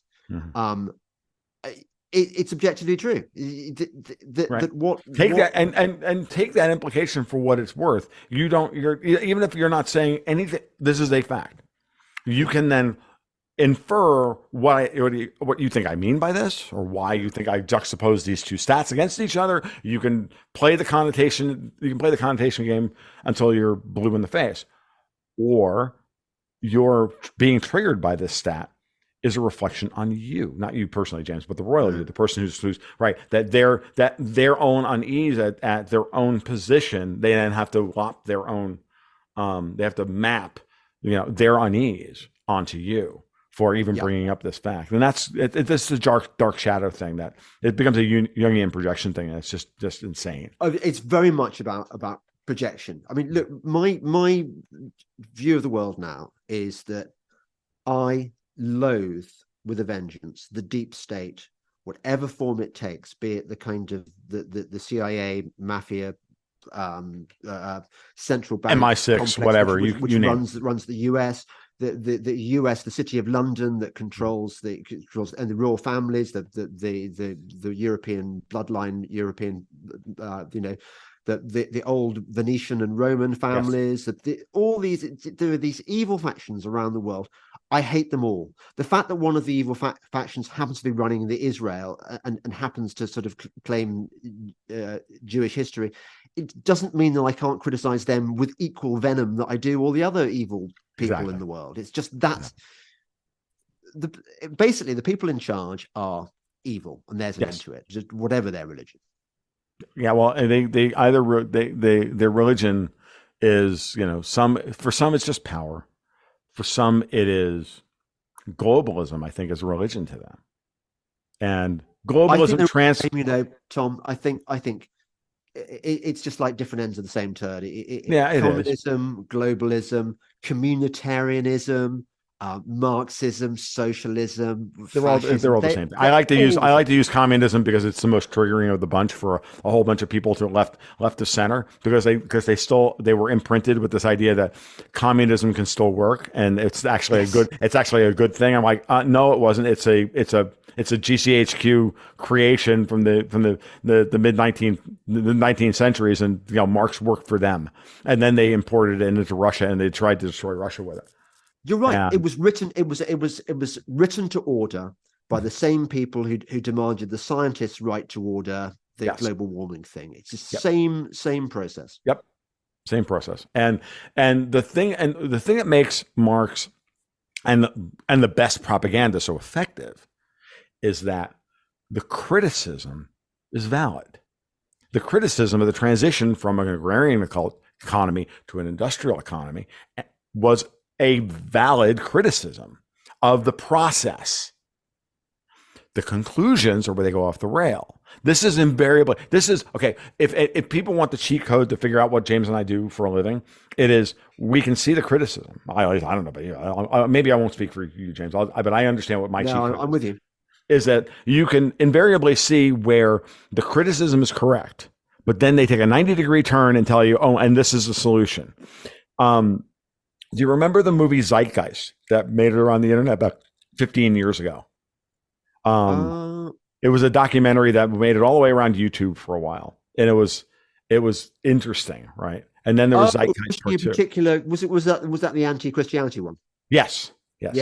I think the first part was anti-Christianity, and then they went into it in the second phase of it. This is the Venus Project thing. And I went, and they got, I'm with them. Back then, I wasn't as sophisticated a consumer of this stuff as I am today. And actually, that movie made me more sophisticated for this reason. So I got all the way to the end of Zeitgeist Part 2. And then they went into the propaganda, right? After they laid out their argument. And they said, and the solution to all of this evil is to get rid of money. And introduce CBDCs instead. And well, to get rid of money and let the robots, just run everything and all of that. That's where they wound up. And I went, oh, you were. Nope, you lost the hook. You pulled it too far, dude. I'm like, because I had already been immunized against this by 10 years of monetary theory of reading Austrians and going so deep into interest rate theory on my own as a hobby that I was like, oh no. I'm not famous for it, but I've said many times that in 6 days God created the world, and the 7th day He rested, and on the 8th day man created money to get shit done. It's without money there is no modern society. We are a barter economy, and we live at the subsistence level, and money is truly the 8th wonder of the world, or 9th wonder of the world. Can I just present Zeitgeist as Exhibit A in my case against Tom's Pollyanna-ish thing, which is that they've got every base covered. So they even know they've got people out there targeting people like us, yes, knowing that they've got, here's some red meat for you. Look at this. This is his name is Vivek Ramaswamy. Okay, H1B yes. Obama. He is like fucking yes. Christ, dude. He's so from Central Casting, and it's GCHQ Central Casting because he's an Indian, by the way. So we have to have. Have you noticed this? I've noticed this. Like they're everywhere now. Varadkar, Nikki Haley, Rishi Sunak, the guy at the Nadella at Microsoft, Google, Twitter, this one, that one, they were everywhere. I'm like, oh, they're trying to strip the Indians away from the BRICS, and they're doing so by appealing to all those people you mentioned at the beginning of your podcast when you got accosted by the guy. Why did you guys leave? It was so much better when you were here. Yeah. They've got still there. They're still doing it. They're still pulling those strings. They are. I mean, they're fiendish. They are. They just like they've got every base covered. Yeah, but at the same time, like you can see how things are. But we can see them now in a way that we haven't ever been able to see them before. I think that's very under. I think that's where my optimism comes from, which is that you can just get another layer of people that just sit back and go, you know what, fuck you. You know what? No. Here's the question. Do you reckon if they tried to stage 9/11 now, it would work in the same way it did then? Or obviously, I mean, not exactly the same, because otherwise people no. Fuck no. I look. They were able to do it because boomers. They can't do it. They can even get away with it with some of Gen X, right? Because of the imprinting of the music and the culture and the way they subverted the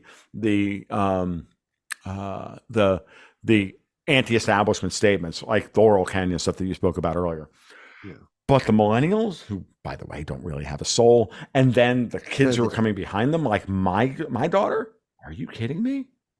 You think that they can pull? Do you think my daughter? You should meet my daughter, James. You'd be like, yeah, okay, the world is in safe hands. That she's a mess, like any good 17-year-old is, but she's so friggin' and even her friends, that are coming from these helicopter family, the helicopter mom style families and whatnot. These kids are all, and they're all, somewhat autistic or ADHD, and none of them want to learn how to drive and everything else, and they don't have a lot of ambition, but they're all like, yeah, no, I ain't fighting no freaking war for anybody. Fuck a whole lot of you. Like, this is not happening. We don't buy any of your bullshit.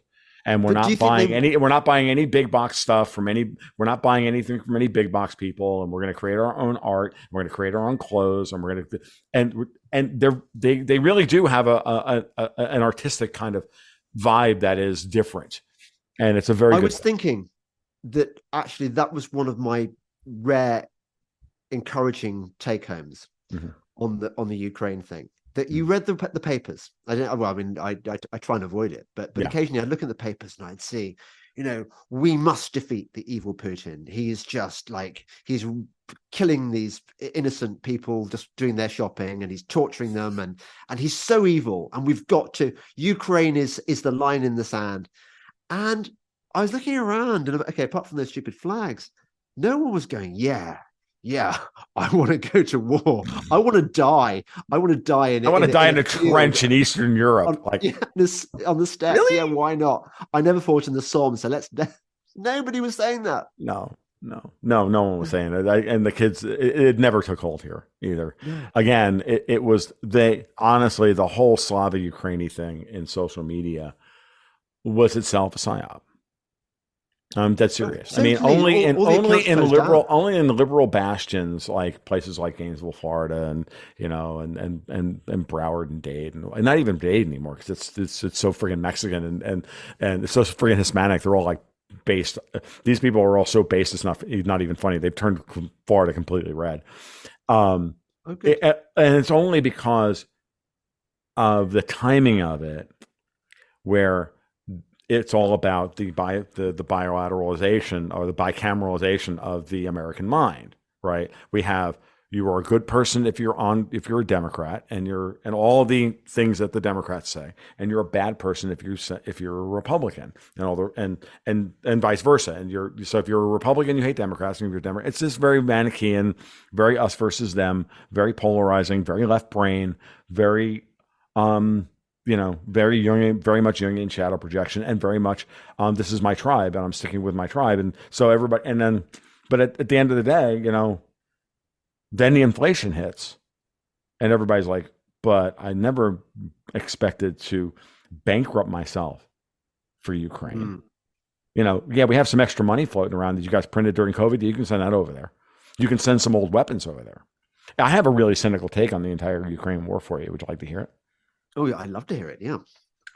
It was nothing more than an emptying out of the old warehouses, and that the war itself was never meant to be won. It was just meant to be extended into eternity in order to start the next round of funding. And from Davos's perspective, it was to jumpstart the German-French military industrial complex, creation of the EU army, and then ceding world power from the US to Europe. And that means that Europe has to have an army, and they have to then transfer power to the UN and all that. And then they'll willingly transfer that to the UN. Now that the storehouses are empty, hey, now we can stop going to war. Yes. No, do you know what? About a year ago, and you can make the same argument that the Russians were saying the same thing. Well, they did spend a lot on defense. I mean, Putin's forces were pretty well, I think. And now he's actually doing the upgrade, the military upgrade. For the 2024 budget, they've increased the defense budget by 70% to a whopping, and I mean whopping, effective $342 billion. And by the way, in purchasing power parity terms, that's a fuckload of money, because the Russian economy is 3.5 times more efficient than its nominal GDP. It may have a nominal GDP, I don't know, 1.7 to 1.8 trillion, but its actual nominal, I don't know, it's 3.5 times, at least twice as big, because it's a larger, in purchasing power parity terms, a larger economy than Germany's. This was before Germany started going into deindustrialization. This is pre-COVID, and it's only gotten worse because the Russian economy is continuing to expand. And in purchasing power parity terms, it's becoming more efficient in its own way. It's still corrupt. It's still got a lot of modernization to do, certainly in financial terms. But the Russians spending $300 billion or $340 billion on defense means they're spending like $600 billion on defense. That means they're getting ready for a massive fucking war. They know. Well, where are they going next? They're not going anywhere. They're going to have to fight. They're making a big signal to the West that if you really want to go to war over Iran, oh, by the way, you're going to go right through the Russian buzzsaw. Because we have the weapons, we have the technology, we have the new supply lines for all the things that the military technology you sanctioned us that we weren't allowed to have, like the optics and the single crystal metallurgy and blah blah blah. Chinese are giving them all that. Okay. And so do you reckon they're going to get their third world war, the hot war? I don't know at this point, James. I think that it's still very much up in the air. I can see the I can see everybody bracing for it. At the same time, everybody going, look, this is all just about selling weapons, right? Yeah. And Yeah. we're not interested. And by the way, we're not interested. And we've spent enough money, and we have to go home.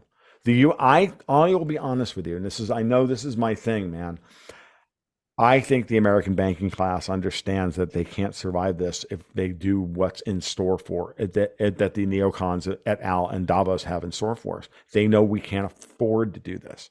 We have just enough room on the balance sheet here collectively in the United States to allow the world to de-dollarize and bring the excess dollars home and then reinvest them domestically, which is anathema to the globalist plan. If America does that and retrenches, which is why we're always demonized for being isolationists. Okay. Yeah, but I think, and that's why Powell's at 5.5%. It's why he's not going to cut rates next week. It's why you can see it. And so many of the things that are being set up. I'm not saying that it's perfect, and I'm not saying that it's a monolith. What I'm saying is that there are even factions on Wall Street. The problem here is that there's a group of American sovereigntists that are very powerful, and they're beginning to exercise that power. Now, whether or not they're going to be powerful enough to stop what's happening, well, that's a good question. I don't have an answer for that, but I can clearly see that there's a divide here, and that's how we got rid of Kevin McCarthy. It's how we might actually get to single issue funding bills and all the rest of it that would actually start lopping like heads off this hydra of the deep state and which is the administrative state. It's not really the military industrial complex here in the United States. It's like the civil service in Britain. The multi-headed hydra is the regulatory agencies, and sure. And we're at a point where that all needs to end, and that's why the SCOTUS is looking at a challenge to the Chevron deference, which is the legal precedent that has given all that in that power to the three-letter agencies, and say so the EPA makes a law. So I'm a big fan of saying, look, that's got to go away. So we have MAGA, right? Well, you make America great again by making oil investable again, Moya, and then you make Congress legislate again, MICLA. Like, we need to make Congress actually legislate and not defer to the three-letter alphabet agencies, which was clearly one of these psyops. This is one of the cornerstones of the administrative state and the process by which the United States has been undermined. No different than Europe, no different than the UK. And because we have a document which says, we have a constitution that legally says what it says, we still have a mechanism this is why the Democrats are always so worried about the goddamn Supreme Court. Because the Supreme Court can undo the entire administrative state in an hour. The Supreme Court is bought and paid for. I mean, we saw that. Parts of it are, yes. And from certain perspectives it is. But look, I can make the argument at this point that the Anglo portion of that they're not down with the Comintern. Okay. And so how do they survive this attack by Davos, which is clearly the Biden administration's a Davos creation? And this is again. I'm watching I can see you guys can't see it, but James is like, his brow is furrowing, and he's like, I don't understand. And it's like, and yeah, no, I get it. It's really hard to map. I think it's partly that I think that any dream scenario where Trump is the solution. He's not the solution. Right. Okay. No, he's not. But he is the solution to getting rid of some of these people. Right. But I also think he's going to get assassinated if he gets elected. But that's a different story. Okay. But no, what I'm thinking here is we talked earlier about the plan, or one of the plans of the whole Ukraine adventure was to help destroy the American economy. Now, it's not just sort of sinister Europeans who are planning this. I'm sure that some of the American families also are in cahoots. Well, yeah, I mean, when I use the term Europeans and Davos, and they're clearly members of the American class that are what's the word, captured, right? It's like the Indian families who made it out, who ran the administrative state in the British Empire in India, right? Like, and those families are being schmoozed right now to be put in places of power around the world in order to raise India up and still have control of them. It's the same problem we have here in the United States. We have families and factions that work for the bad guys. The Clintons work for the bad guys. The Obama does. Like so many of the factions in Congress, they work for they're all fucking traitors, James. So who are the? So do you have any idea who the baddies, the real baddies are, and who are the less bad baddies? Well, in at the legislative level, I just think they're all order takers. Yeah, sure. Right. But yeah, I just think that there's a certain pile of manila folders that map that it's bigger on this side of on the Davos side of the desk and the neocon side of the desk than the front of the desk where, say, the sovereigntists are trying to build up a stack of manila folders and say, you work for me now. And every once in a while, you see somebody do something really out of the ordinary, really out of character. And that's your tell that, the sound of a million manila folders, hitting desks around Washington, they were suddenly silenced, or they suddenly were against the war in Ukraine, right? That's what I mean when I say that there's a faction out there that's just changing the dynamic, and the United States is I think is in a civil war at the political level, and has been and the financial war now for about 4 or 5 years.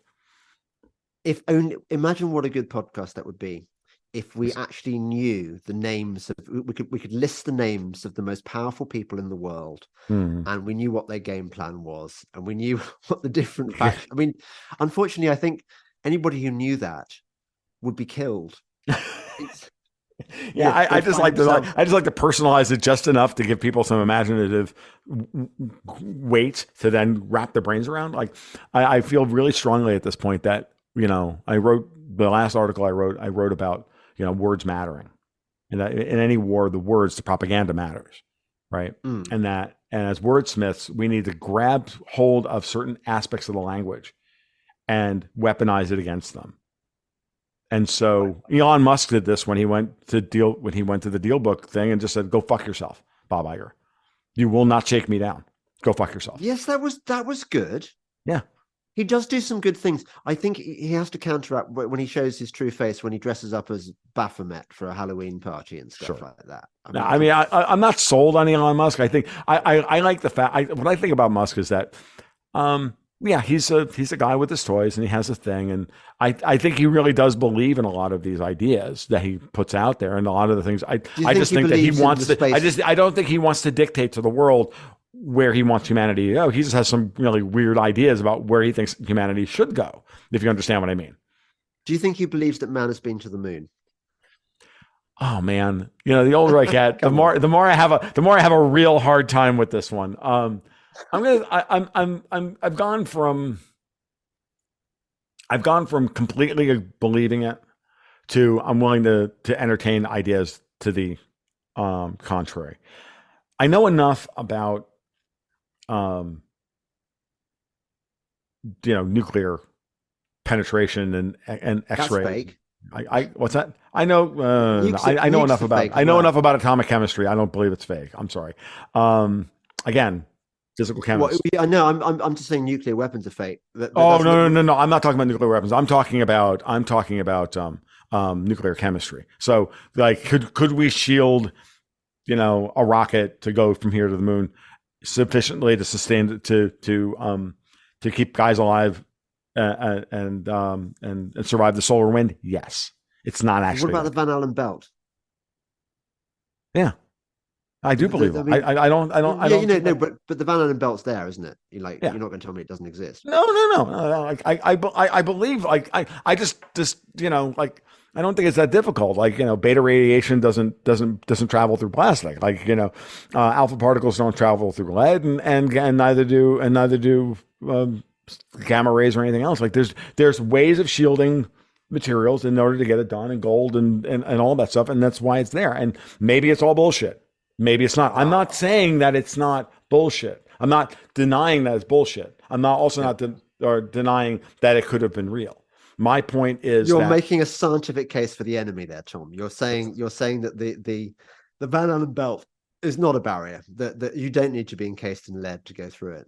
Oh no, you do. I didn't say you did. I didn't say you. I know. I didn't say we didn't. We do have to be. You do have to be encased in lead. How much lead do you need to be Do you need to get through it? Well, they didn't have any, did they? On their Oh, I'm sure they they, did. Oh, I'm sure they did. well, if they'd gone, yes. I mean, that's a big if.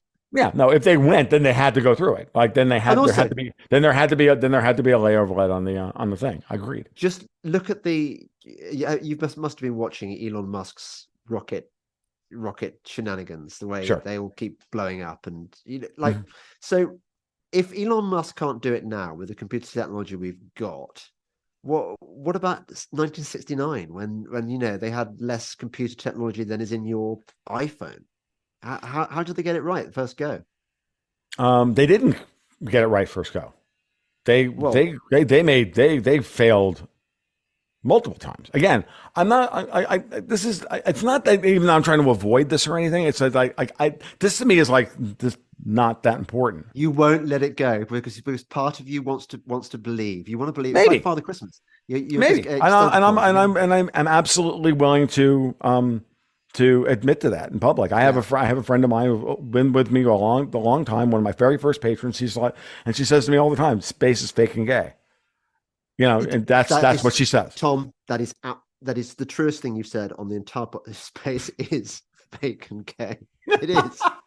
I can, but there are moments where I can see your little pigtails, whatever they are. What does Pollyanna wear? That I can see,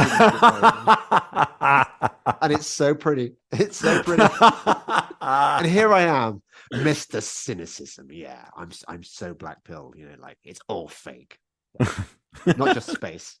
Everything is fake and gay, including your favorite 90% of what we've been presented as fake and gay. But there's also I also fundamentally believe that that's also its own form of psyop to rob us of our agency and to rob us of the real power that we have. The goal is demoralization. The goal is confusion.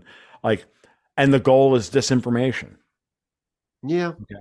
I mean, look, I can't tell you how, as we've, in the last year or two, the last year and a half or so, like Goats and Guns has blown up nicely. And now we now have enough, we're making enough money that it's a growing concern, thankfully, after inflation and taxes and everything else. And new people come in and I'll get a DM from someone that come in and they'll ask me a question about what do I think about 9/11? And my stock answer is I don't care.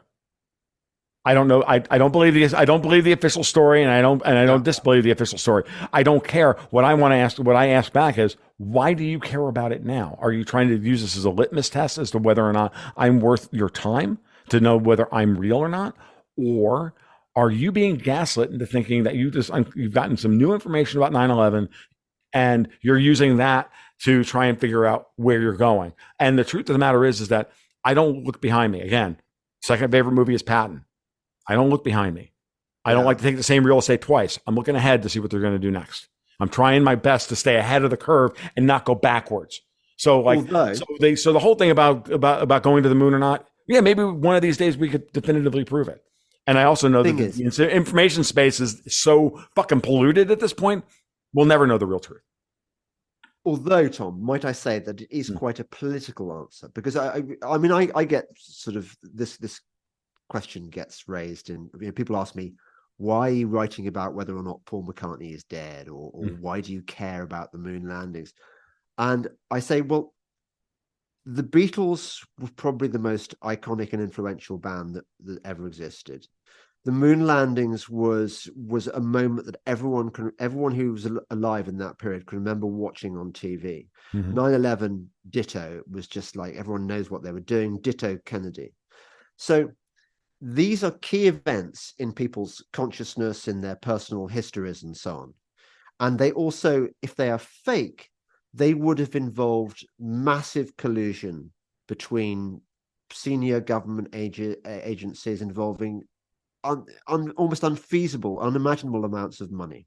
And what they all do, every one of those stories, is they question the nature of our reality, and they also hint at the malign nature of the people who run the world. Because if they are capable of fucking with our heads that much, then all bets are off about how much we can trust them. So I think the past is a very good guide to the future. So I think it's not enough to be able to say, yeah, it happened a long time Well, no, ago. I agree with you. Don't get me wrong. I'm not like, I think it's important that we have those conversations. I don't Yeah, necessarily need to be the one having that conversation. I'm happy for other people to have that conversation that's me. and to push. Well, no, I mean, you're not the only one. Like, many No, I other know. people want to have that conversation, Yeah, and go for it and yeah, add it to the zeitgeist, and it'll come around back around to me. And I may, have a discussion about this that's, far more nuanced in the future, simply because y'all have done that work and you've yeah, been willing to engage in that work, and that's fine. And we leave it there. I have to be focused in order to do what I do well, as a commentator. I have to constantly be looking ahead and trying to figure out what the next steps are going to be. Because one, that's the information space that I've got my head filled with. And then yeah. these other things become a distraction to take me away from my primary motive and my primary modus operandi, MO. And so I just, to me, it's not that it's noise. It's just not signal I'm interested in receiving a whole lot No, of. totally. That's where temperamentally was slightly different. I mean, I'm essentially. Do you know what the forlorn hope is? What a forlorn hope is? Yeah. In siege warfare, Right. when you're trying to take, say, Badajoz in the Peninsular War and the Napoleonic Wars, and you've got this heavily fortified city, and it's going to be lots of people are going to get killed doing it. So when you're a young officer and you want to make your name, you volunteer for this thing called the forlorn hope, which is that the first party up the ramparts. You lead the people, and it's death or glory. Likelihood is you're going to get killed, but if you succeed, it's going to be extra. So I'm kind of the Suicide Squad. I just go there because, like, why not? And I Right. totally respect. You've got other shit to fry, as Right. it were. Yeah, and look again, and I respect anybody willing to go down that rabbit hole, or those down those rabbit holes, and do the work. But at the same time, I also, the way I look at things sometimes, and I'm not I'm not shy about this. I also believe that we get led down those rabbit holes at particular moments in time. There's a book out there called The Great Taking by David Webb. Oh, wow! Have you had him on the show yet? David I have Webb. not had him on the show. I've met people who know him personally, and I've been very, very. I've had it thrown at me dozens of times at this point. And this is not to say anything against David or anything else, but I look at the story around it, and my natural cynicism about the next thing coming into the zeitgeist, coming into the being pop. My first thought is, why this? Why now? Why do I need to know this now? Who's giving me this information now? I'm literally so pissed off and so hypersensitive to new GCHQ bullshit, to be frank and honest, that I can't tell when something's real and when something isn't, in some respects. And so I had to be told flat out by somebody who knows him personally. Yeah. To say, no, he's just a guy who uncovered this stuff and then wrote a book about it as therapy. I'm like, oh, he's not that. I'm like, oh, Yeah. okay, cool. And I'm like, okay, so I'd be happy to speak with him at some point or whatever. But I use that as emblematic of how hypersensitive I am to these things coming in, because I'm like, I know I've known all this stuff about the Balin laws and this, that, and everything else. I've known about this stuff forever. DCCC, and I've known about this shit since I internalized all this crap back in 2008. And my conclusion back then was the same as my conclusion today. Oh, you might get away with that in Britain. You might get away with that in Europe, because y'all don't have guns, you don't have constitutions. And they've rewritten the legal system here in the United States, or rewritten things in the United States to try and make this real. And then I also know that at any one time in my county, there are 6 sheriff's officers on duty at any one time. So I got news for you. You want those houses? You want to take my homes from me? There's 800 million fucking guns in the hand of 200 million people. But that's a home. We're talking about shares. And if they're not hypothecated, I understand that, but it's also about, but then it's about everything else. And if they steal people's 401ks and yeah, like they've been setting this thing up forever and a day that they're going to replace them and force them to take treasury bonds and steal all their shares or whatever they're going to do. Look, that stuff's been on the books forever. I know they're going to do that. To me, it's like, really? You just got here? Like I got here 15 years ago. Like we used to talk about this on Lou Rockwell back in 05, 06, 07, when this shit was happening in Europe, when they were bailing people in Europe, right? During the first sovereign debt crises in Europe, right? And the only reason that Europe is still a thing is because we had globalists running the Federal Reserve. We had Bernanke and Yellen running the Fed and bailing them out. We have Powell. Powell is not a globalist, right? That's a fundamental difference. And so for that reason, many of these things they may attempt to do, we still have the vestiges of a legal system that will not allow this to happen. And if it does, a whole lot of people are going to get shot. And then if they're going to take 10 people's money, and then the rest of it is going to be, no, you all need to die now. Which, again, when you look at it from the perspective of, look at the whiteboard, as we talked about an hour and a half ago, look at the whiteboard. Hey, if you wanted to destabilize the United States, try and steal all their 401ks, and then we start shooting motherfuckers. And then guess what? The United States falls anyway. Like this is that Hobson's choice of, heads I win, tails you lose that they pull on us all the fucking time. And this is the part where I have to remind people no. It's like, yeah, just put your shares in, take your shares out of common name. Jim Sinclair told us all this 16 years ago. Take all your shares out of common name. How'd you do that? Oh, you just call up your bank and you call up the broker and you go, I want my shares written in my name. And if possible, I want physical share certificates sent to my home. And sir, and they'll try and talk you out of it. Like, look, dude, you're going to fucking do this or you're talking to my lawyer. And then you hire a lawyer for $400. And if you have that much money, you hire the guy to do 1 hour's worth of friggin' work and you have him submit the friggin' and you get it done. Okay, you don't have to have DTCC hold your, effectively own your shares. You don't have to do that. I hope you're right, Tom. I don't know. I don't know whether to think that this is, Tom who knows his stuff because, gold and goats and guns and shit, or whether it's. Do you know who wrote Pollyanna? Do you know? No. Obviously, we never read it. No, I have not read it. Don't know. I don't know. No, I don't know. I think it'd be worth both of us having David Webb on our podcast because I'm dying to find out more about this stuff. Apparently, the same applies with. I heard a podcast today. The same applies with gold sovereigns. That apparently, or Canadian maple leaves, anywhere in the Commonwealth that produces gold coins with the Queen's head on it, or sorry, the King. I'm so sorry. King's head now. Apparently, at any time, the monarch can just call in this money. Yes, well, there are a few irregularities. I'm afraid I'm going to have to call in all these gold coins. And you're thinking, fuck. Okay, nice. That's nice. James, repeat after me. Tragic boating accident. That happened to his beloved uncle, Lord Mountbatten. No, that's where your gold went. I'm sorry, I don't have it anymore. See. I had a tragic boating accident. We say this about guns here. I'm sorry, you're British. You don't know. In America, the phrase tragic boating accident means I don't have those things anymore. I lost them. And they're at the bottom of a lake over there. You can go find them. I agree. That's if you've got them in, your cellar or whatever, or in a hole in the ground. But if you've got them in a vault. Oh yeah.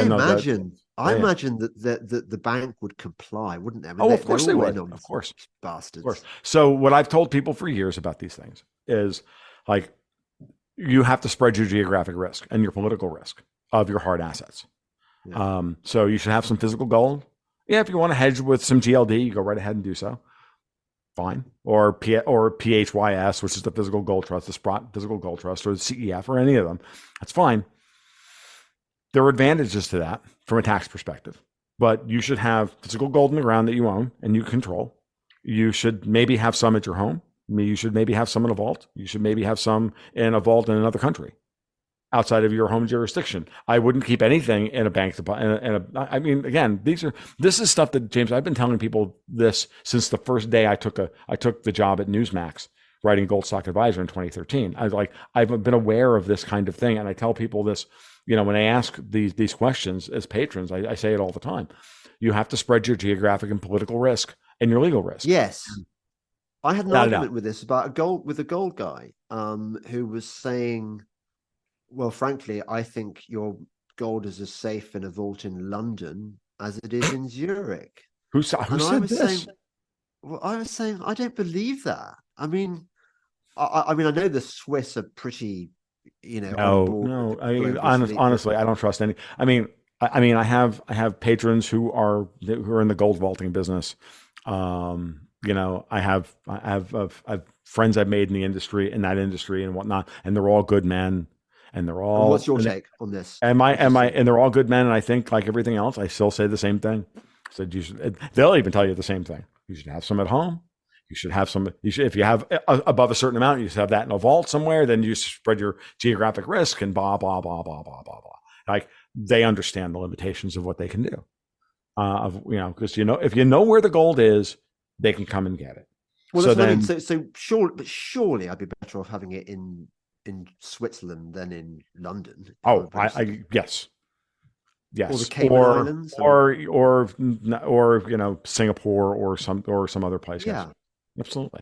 But London, no, I wouldn't trust. I wouldn't trust London. So I wouldn't trust London. I wouldn't trust New York. I wouldn't trust any. No. Outside of that control, and even Switzerland isn't what Switzerland used to be. So that's so. I mean, it's none of this is easy, folks. There are risks everywhere. It's a war.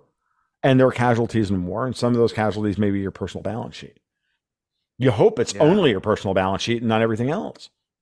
I mean, ultimately, that's what we have to think of in those terms too. Again, it's about, you and I think we talked about this the last time. It's about building a local community. It's about making sure that you have, I mean, dude, for any reason, anybody thinking fundamentally about what they're going to do to us next, if you don't have, and I'm actually guilty of it, if you don't have a couple $100 worth of junk silver, meaning pre-1964 dimes, nickels, quarters, by the way, you can rebuild a cash economy pretty goddamn quickly in a local place that grows its own food, has oil refineries, has oil, we can get this stuff done. We can survive and create and keep civilization running if they black us out, they do this, they do that. These things are possible. And, think locally about how many different and how many better relationships you can build, with your local community. And I'm not particularly great at this as a person. I don't go to PTA meetings. Or whatever.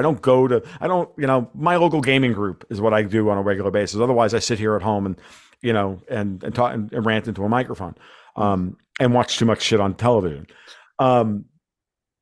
But that said, when there's the opportunity to take an action that will strengthen my local economy, I take it. Yeah. So we have a new butcher shop in my hometown now. I buy most of my meat. I buy from them. If I want a steak, I don't go to the Darden restaurant chain down in Gainesville. I go down there. I stoke up a fire in the backyard, and I grill some steaks, and I have some beautiful prime grade ribeyes for less money, and it's not much less money, but money's there. It stays there. It's in my hometown. We prove concept that it's going to be there, and that's I keep my money in a local credit union on purpose. There's things you do in order to ensure that your community thrives. And that's what, you build those relationships with your neighbors, with your friends and your family, so that, they want to try and take everything from us. Fuck you. The core of my life still exists. Oh, you want to take me off the internet? That's fine. I can stop doing this for a living. I can go do something else. I got 2 years worth of food in my house. Fuck off. I don't give a shit. I got 2 years of food and propane. Fuck do I need? Well, a lot of guns, I imagine. A fair number, some tragic boating accidents along. But, I have what I have, and Oh, that's good. they're fun. I And envy you. And but it's not. I don't no jealous. Envy means you want to destroy what I have. You may be a little jealous. It's a fundamental difference in the two sins, right? Jealousy is an aspirational thing. Envy is what they do. All right. They envy our freedom. And they envy our lack of they actually envy our spirit. They have no souls. These fucking people. These fucking people have no souls, James. They actually envy it and they want to destroy it. Every goddamn one of them, the Klaus Schwabs, the George Soroses, the British royal family, all these fucking people, they're all just the narrator from Fight Club beating up Jared Leto, and Tyler Durden looks at him and goes, "What the fuck got into you?" And he said, "I just wanted to destroy something beautiful." Yes. That's certainly true. Yeah. That's who they are. They're soulless vampires. And they cast no reflection. They are just evil fucking people, and they're bloodless, and that's the rest of it. And I was thinking that the other day. Dracula, Revelation of the Method. Mm-hmm. Yeah, Bram Stoker. Absolutely. I don't know what the history of Bram Stoker was, who wrote that book, but he was definitely revealing the method there. That is, I mean, metaphorically, but that's what they do. That's who they are. They're vampires. No, I know, and I think that they're. I've described them that way many, many times. Sometimes entertainingly, sometimes obliquely, and otherwise just like other times just as bluntly and as just invective filled as this version is. So yeah, that's who they are. We have to realize that, and we have to take steps accordingly to make sure that they can't get all their hooks into us. Garlic, crucifixes, and holy water. You'll never argue with an Italian about having garlic on hand. Like, just never. If it doesn't have garlic and onions, it better be dessert. Like so, how are we? Is there anything else you wanted to talk about this morning? Well, I find that after about how long have we been doing it for? About 2 hours. Yeah. I tend to need to go and have pee. So microbladder James has joined us again onto the podcast. Well, yeah. I mean, I'm slightly older than you, I think, Tom. I think fair enough. Maybe. I'm going to be 56 in February. Yeah, you see, I'm 2 years older than you, mate. Oh, that makes all the difference in the world. It does. You wait. All right. You wait till you hit 50. Then you'll know then. Damn it. Yeah. James, it's been absolutely wonderful as always. I'm really glad that you reached out to do this. And I'm so glad it is well, Tom. I'm glad I reached out. That was good. It was good. Yeah, it was very good. Very much. And we agree on so much, which is always nice. But there's just that little grain of disagreement, which makes it more interesting. Yeah, no, that's what makes the good podcast. That's what makes the good content. Exactly. Yeah. All right, man. So you have a wonderful evening, and I'm going to go check on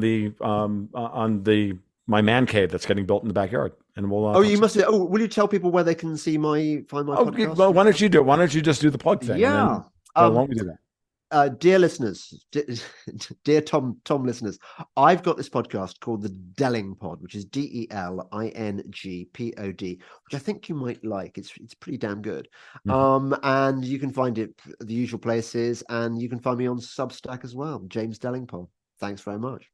No problem. And I've been on the Delingpod, and we had a great time. And it was James. We started there, and then James has been on here twice. And in a couple of months, why don't we update my Pollyanna perspective on the world? And I think you're getting subtly more black-pilled each time.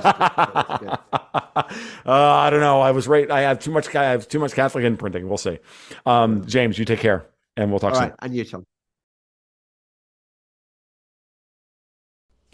Well, that'll about wrap it up for episode 164 of the Gold Goats and Guns podcast. I want to thank James Delingpole for just a lovely, rousing conversation that was a challenge for me at times, and I always appreciate that when a guest challenges me and challenges some of my shibboleths and my my belief systems. It's always good. It's excellent, actually. I really appreciate it. So with that said, you can follow my work, as always, at my blog at tomluongo.me. You can follow me on Twitter at TFL1728.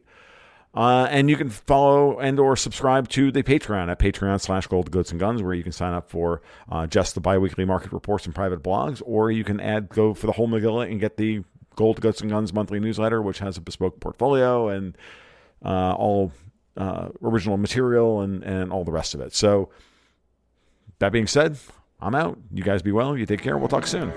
Keep your stick on the ice.